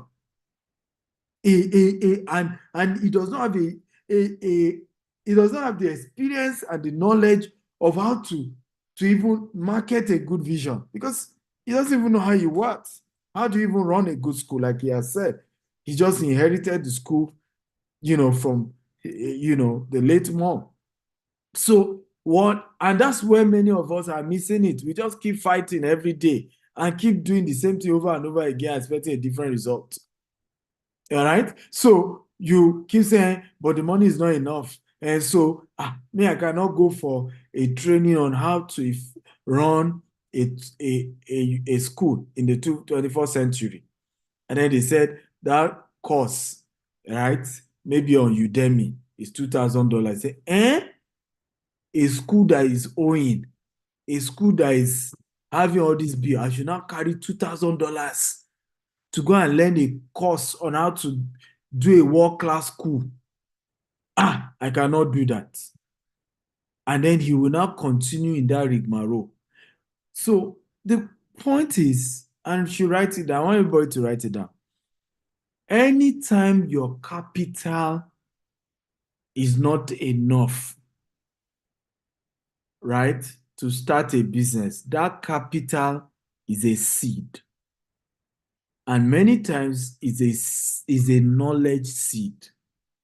In other words, that money is money you are supposed to use to acquire the knowledge on how to raise the bigger one. Let me say that again. Anytime the capital is not enough to start a business, the capital you have is a knowledge seed.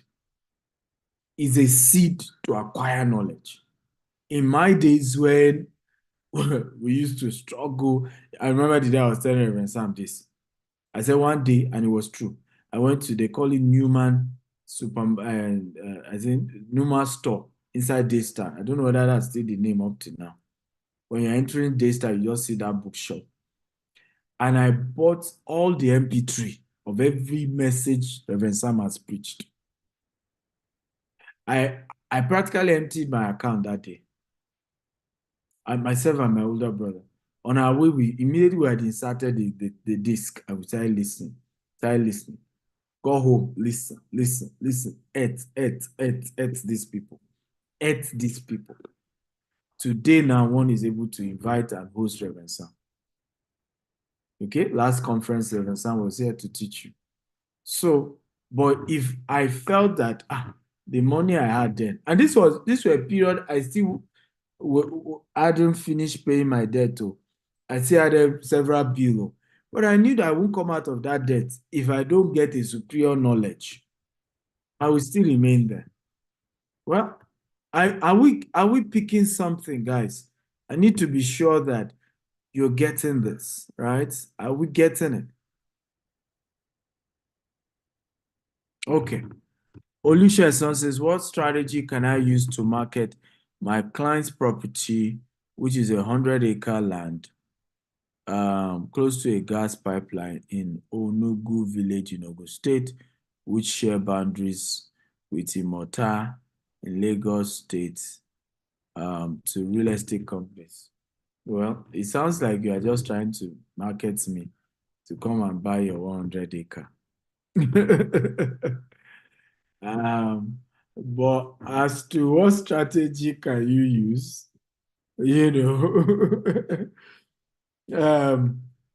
I think I've done a lot of videos on YouTube, so I advise you go to my YouTube channel, Dr. S. Akintayo, and look for the videos I've done around how to sell. So subscribe to the YouTube channel and watch all those videos, because I can't teach you in just 5 minutes how to sell real estate, because the question is really, how do I sell real estate? How do I become a millionaire broker? We're doing another conference in May.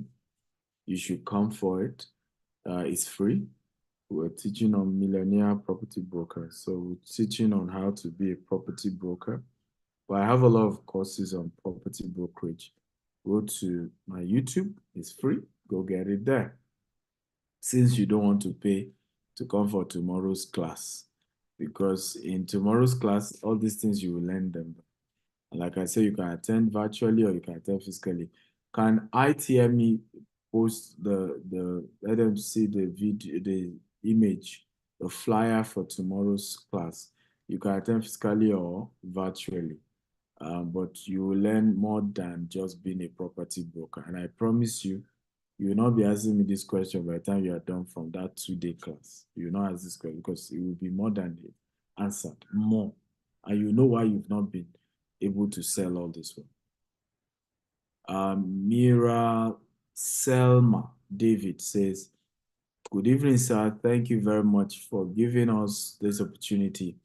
I'd like to ask, what advice will you give someone who has multiple talent? For instance, I did what you asked us to do in the afternoon.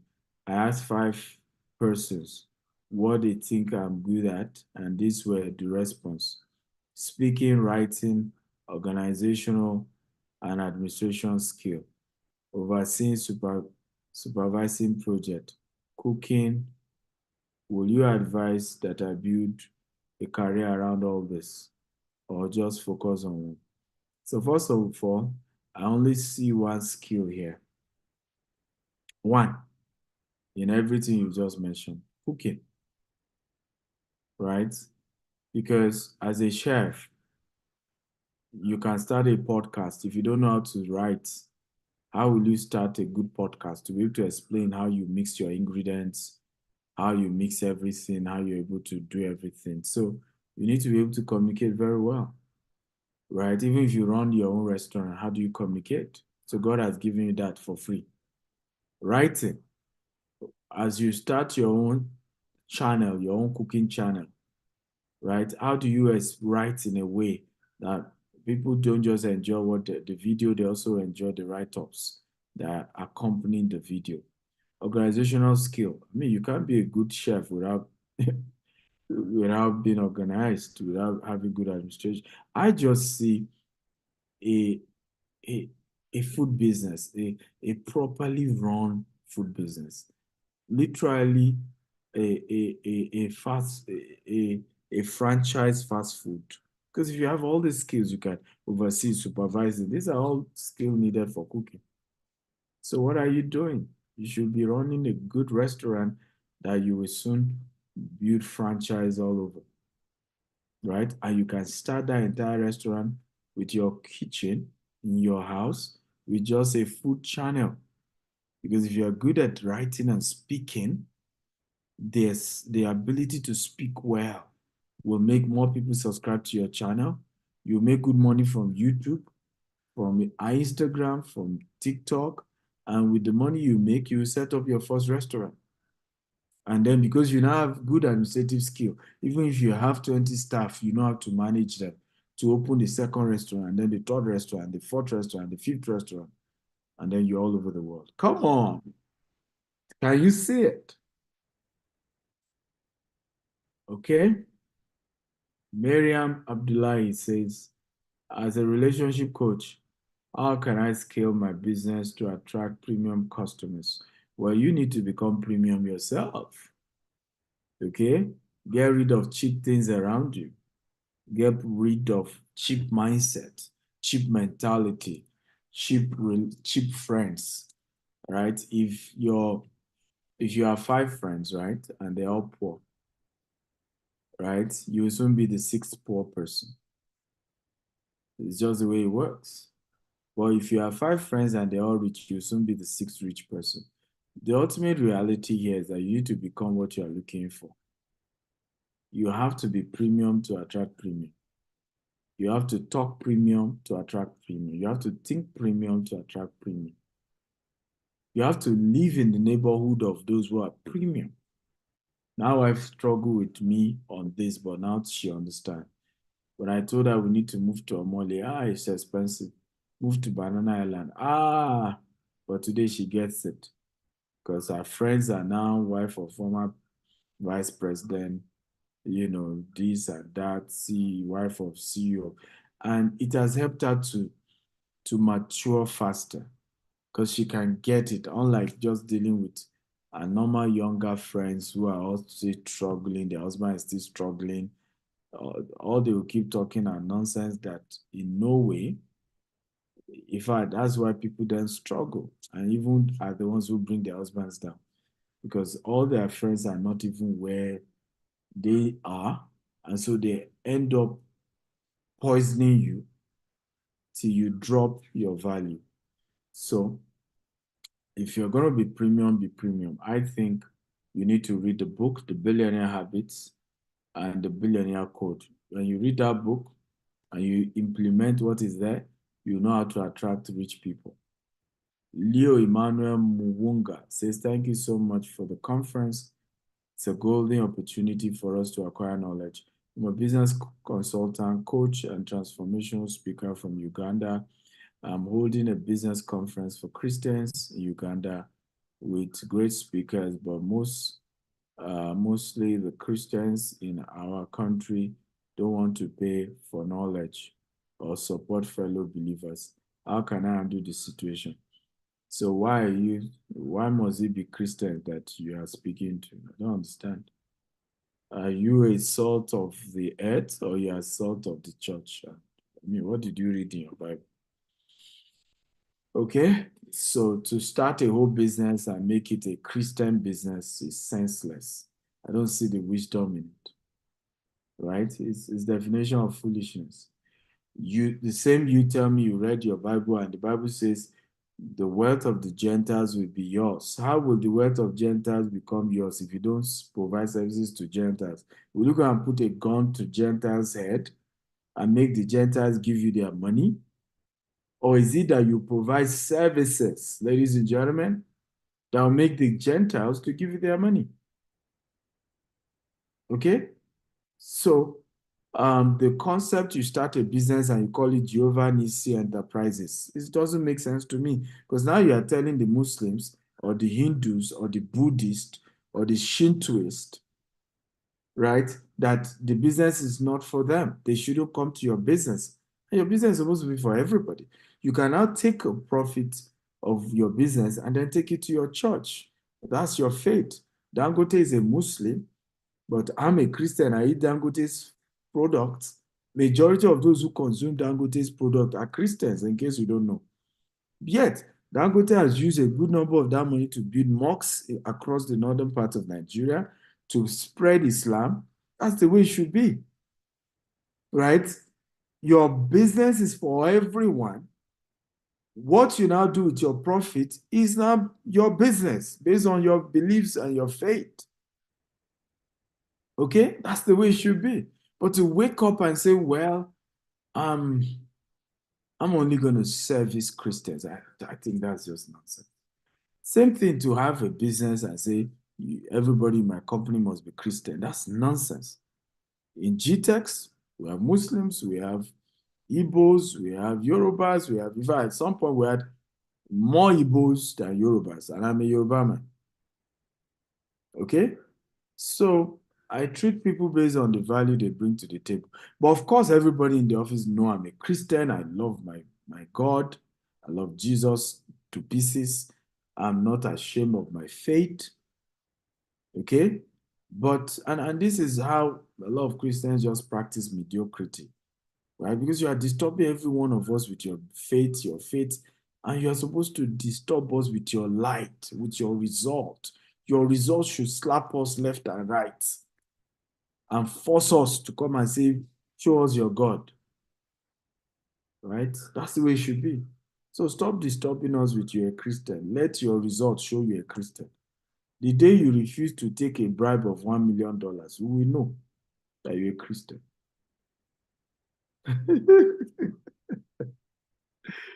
Okay.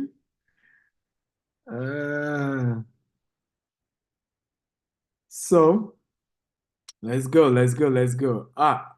You see what I'm saying now? People want to now finish me a question. I was begging you to start dropping your question all this while you kept quiet. After one happened now, you are so enjoying the thing.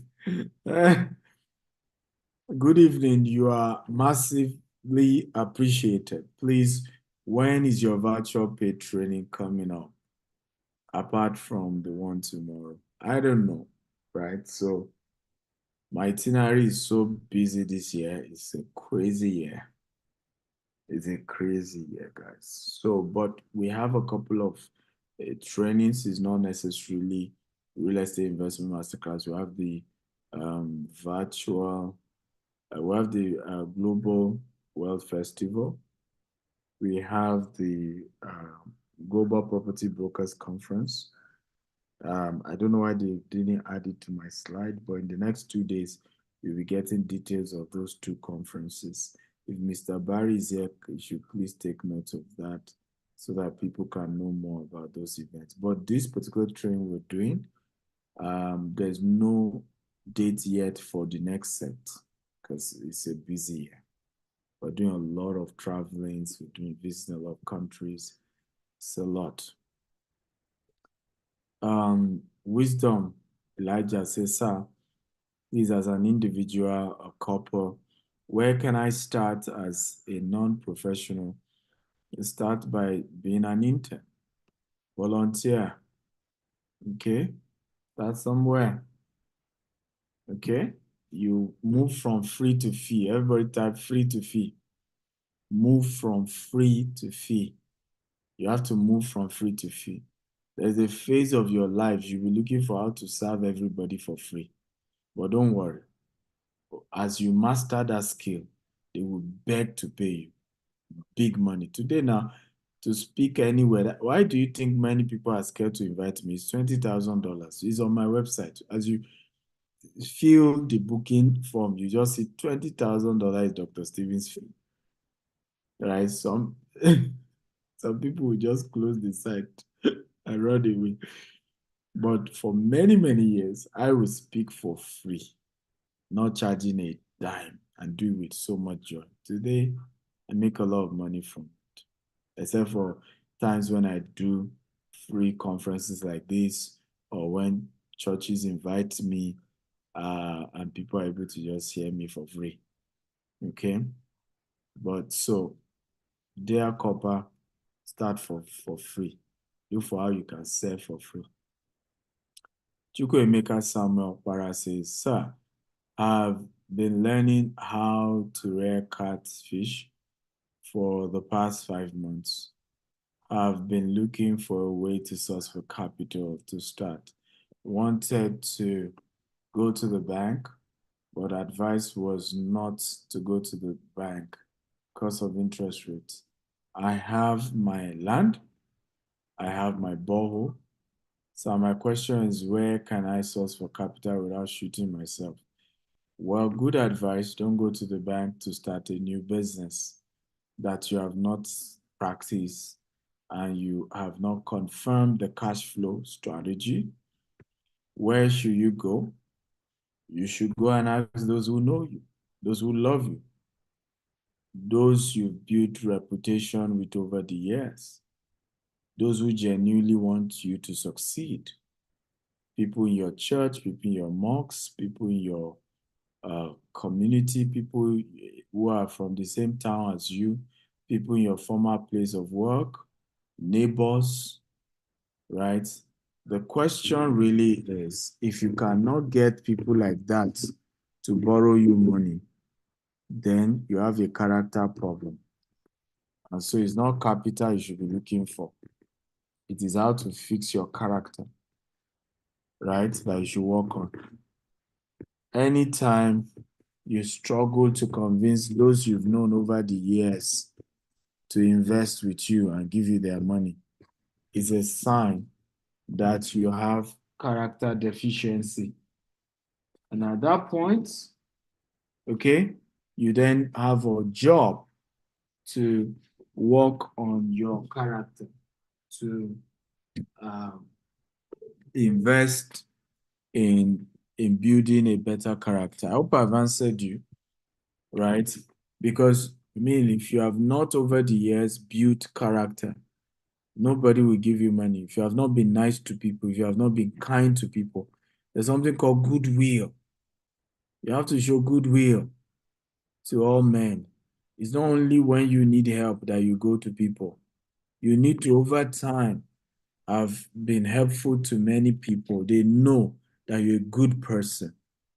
I just told you now of a guy who says, I don't have $10,000 to invest, Dr. Stephen, but I can't watch you trying to raise money for your business and just keep quiet. Here is 1 million naira gift. What could make such a person do that, if not that have so impacted him that was, I mean, it's ridiculous. This guy couldn't, as at that time, $10,000 had reason. So he couldn't afford 16 million. But yes, dashed to 1 million. Who are you to have command such level of love? And that's what we're saying here.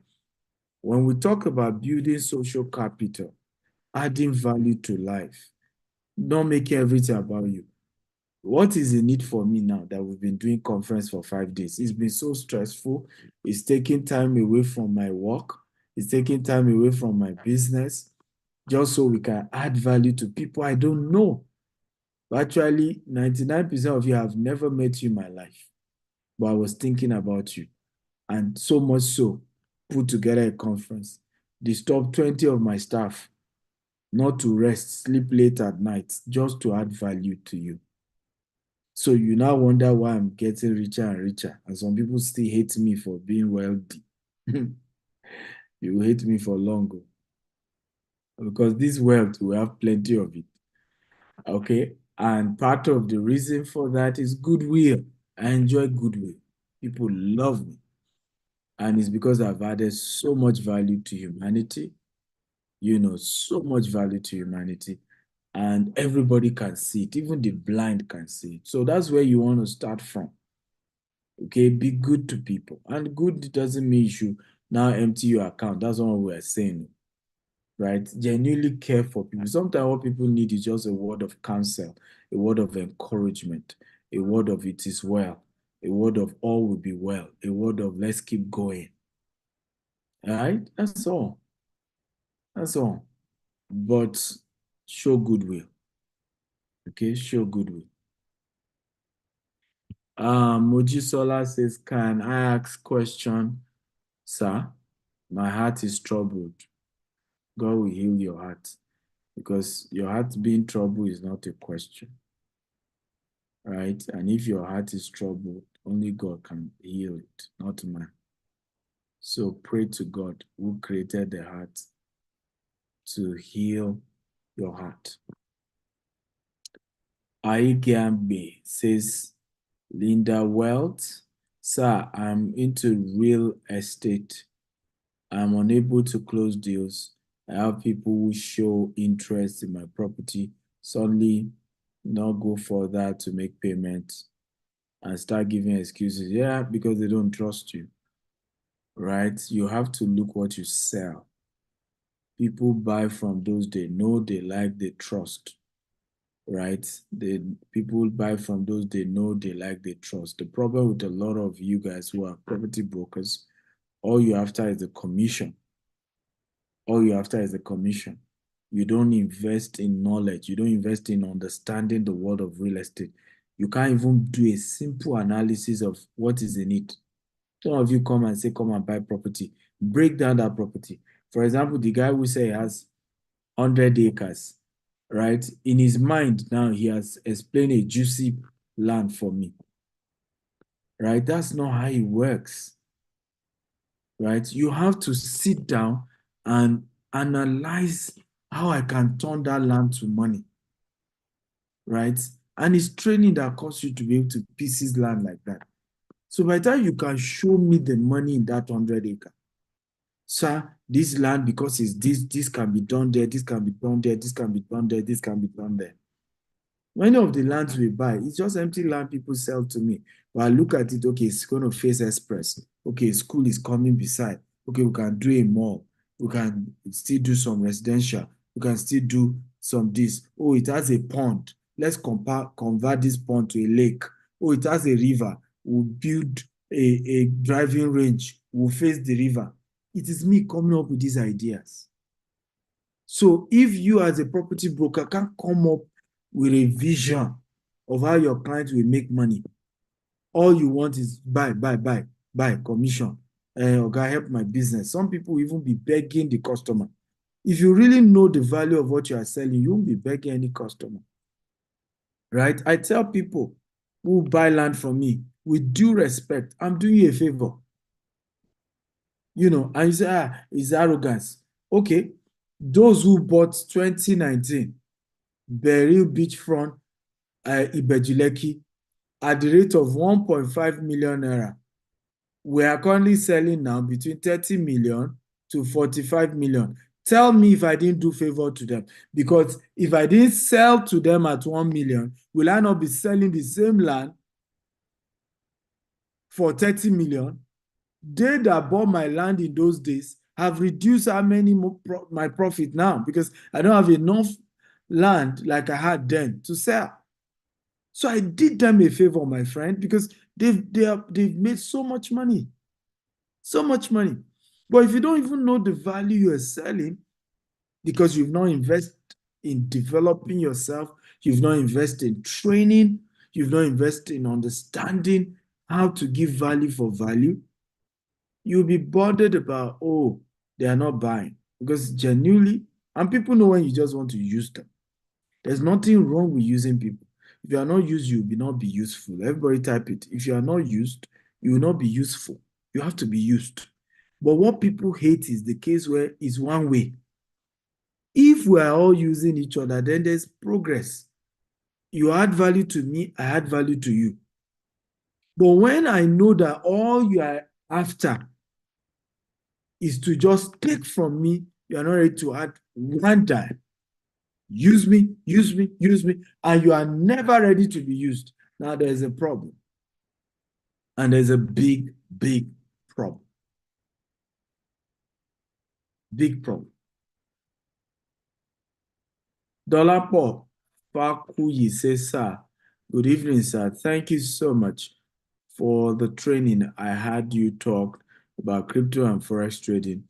Do you also offer training? Did you not hear me talk about that I'm doing a 12-month family finance coaching, and I'll be teaching forex, crypto, real estate, freelancing? There's nothing you will not learn. I'll be bringing a lot of my mentees, my friends to come, and it's a 12 months with me.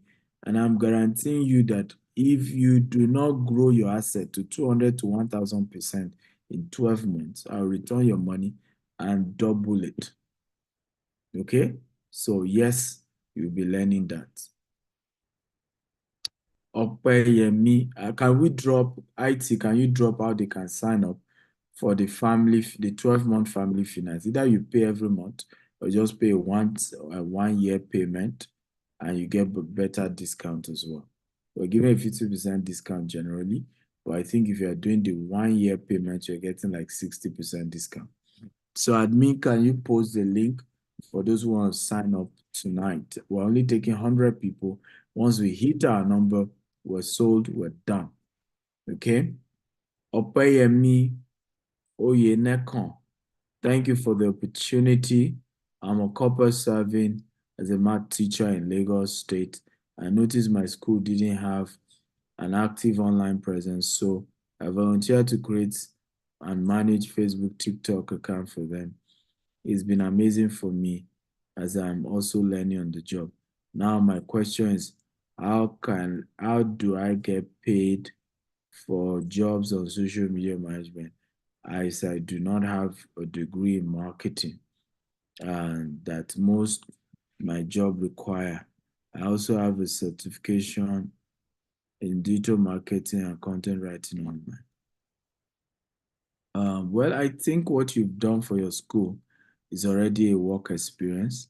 Just draft your CV to be able to prove to them. Of course, you needed to have grown the page, show how you started the page from nothing to now maybe you are 10,000, you have 10 million views across all your videos.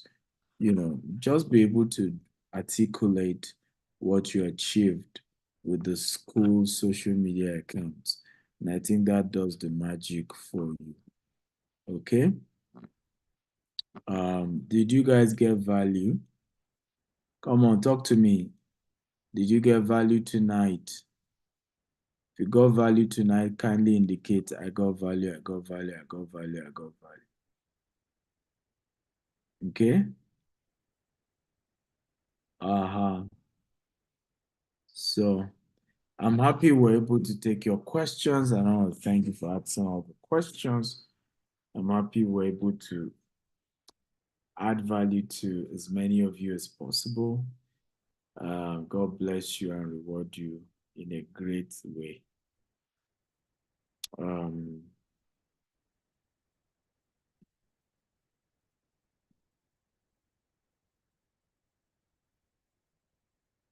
Okay, you're welcome. I can see all of you thanking and thanking and thanking. Grandma is also here. She's been with us all through. All true. So, how many of you, by the way, have been able to make a donation so you can get Grandma's book? Can I see you indicate? Just type, I have donated. Let me see those of you who are getting Grandma's book. How many of you have done your donation? Again, do I have admin here to drop the details, the account numbers, and the emails? So if you want to get a copy of Grandma's book, feeling 40 at 80. The detail was dropped in the group. Someone said the detail wasn't dropped. No, it was dropped. It was dropped in the group. Why don't I have any IT here?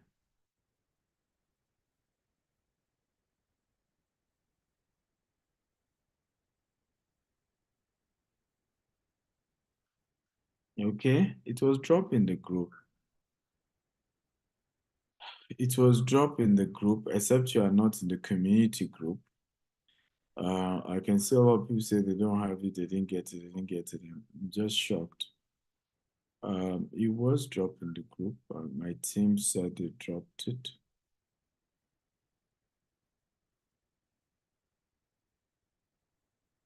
Let me see.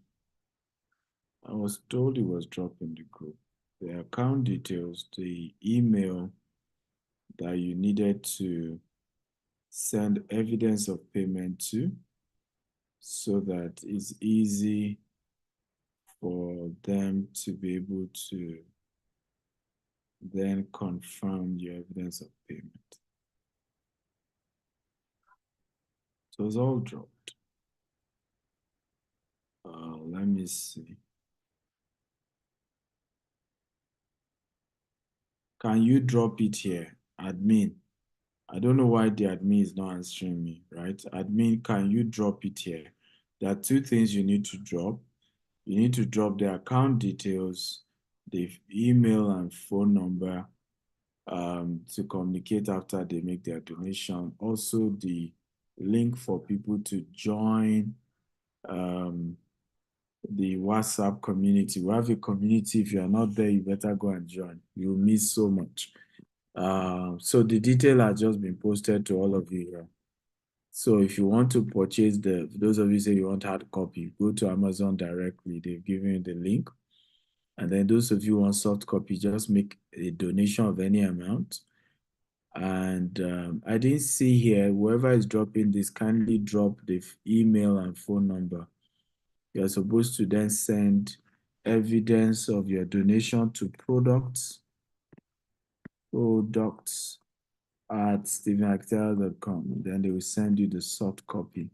So make a donation of any amount, and so you have the This is you only drop the pounds account. There's supposed to be a Naira account. There's a Naira account for those of you who are Nigerians. There's a Naira account.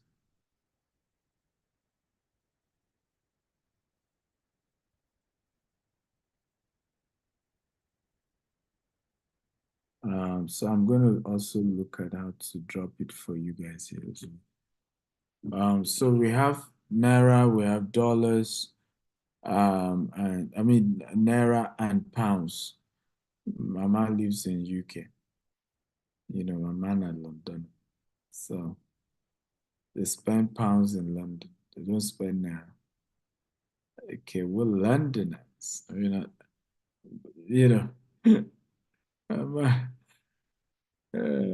she's so live in London that she doesn't even have a Nigerian account. She's having to use somebody else's Naira account as a child.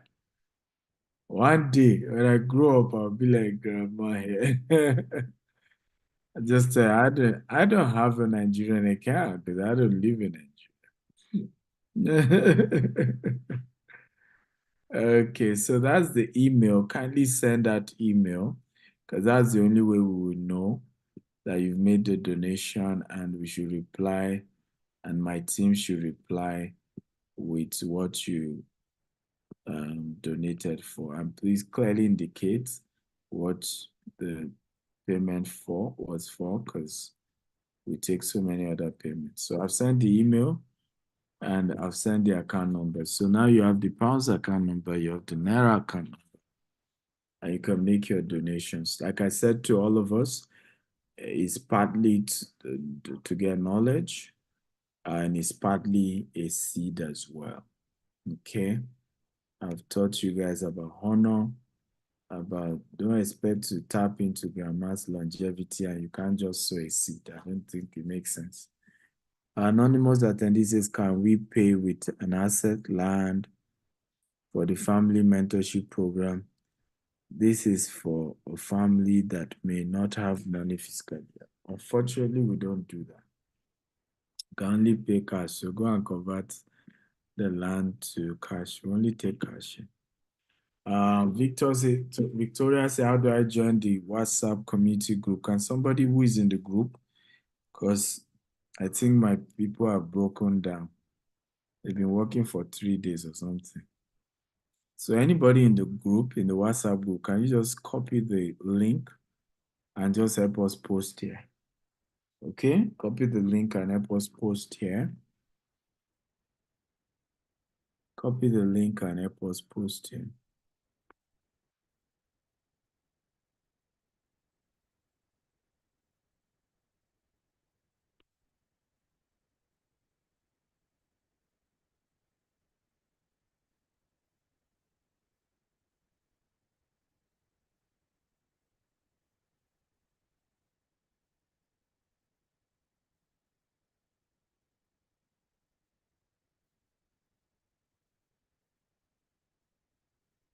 Okay, so they've posted the community group. So all of you asking, you now have the link to the WhatsApp community. So go join the WhatsApp community. Thank you.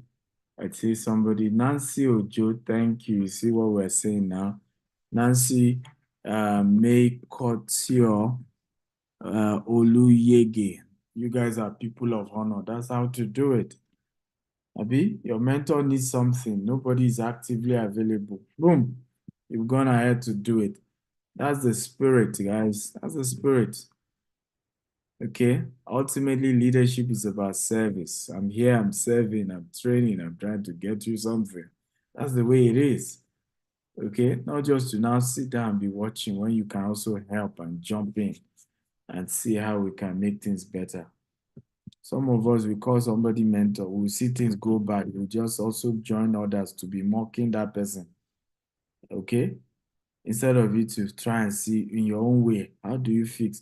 Those who are my mentors, right? On my own, sometimes I don't even tell them. Privately, I'm trying to make things better. And for me, that's the way, because some of these things are spiritual. It's not everything that I want the man to see me. I want the person to see that I did this. Some things are just spiritual. You just serve some people with your heart.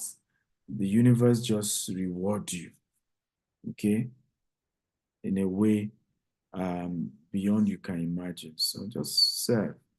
I love you all. You guys are a fantastic community. I have a wonderful online community. You guys are just fantastic. You're just amazing. You are special people. And that's why, little wonder why I'm always thinking, okay, let me do this conference. Let's, instead of charging, if I were to have charged for this conference, there's no way I will have charged less than $1,900. No way. No way. Right? But thank you, thank you, thank you, thank you, thank you, thank you, thank you. The Lord bless, the Lord honor, the Lord reward you all. Love you. And Grandma, you want to say something? I just want to say thank you, sir, for your love. Thank you for caring. Thank you. I don't know. I'm short of words to show my appreciation, honestly. God Almighty will reward you. And those who are supporting, the Lord Almighty will bless you. The Lord will extend your territory and enlarge your coast. As you have heard this teaching, I pray that the Lord Almighty will minister unto you and see you on the right path. It is better to quickly start it before you get old. Don't lose the opportunity. Start as you. I just love the question, the way you ask the question. Who has borrowed money to buy this? Who has borrowed money to do this? So it is wisdom. At least doing all these things free of charge is something else. I've never seen one, and I don't know whether there's anyone that will just show that and be teaching people how to make money free of charge. God will bless you. Well done, sir. I appreciate those who are blessed, who have bought the book. The Lord Almighty will bless you all. In the name of Jesus. I'm grateful, sir.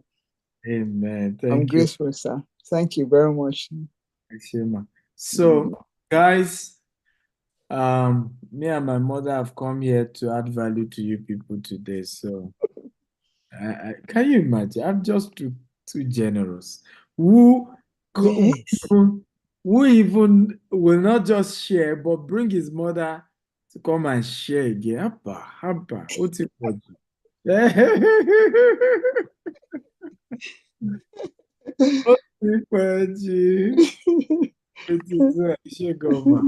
Thank God bless you. The Lord will honor you.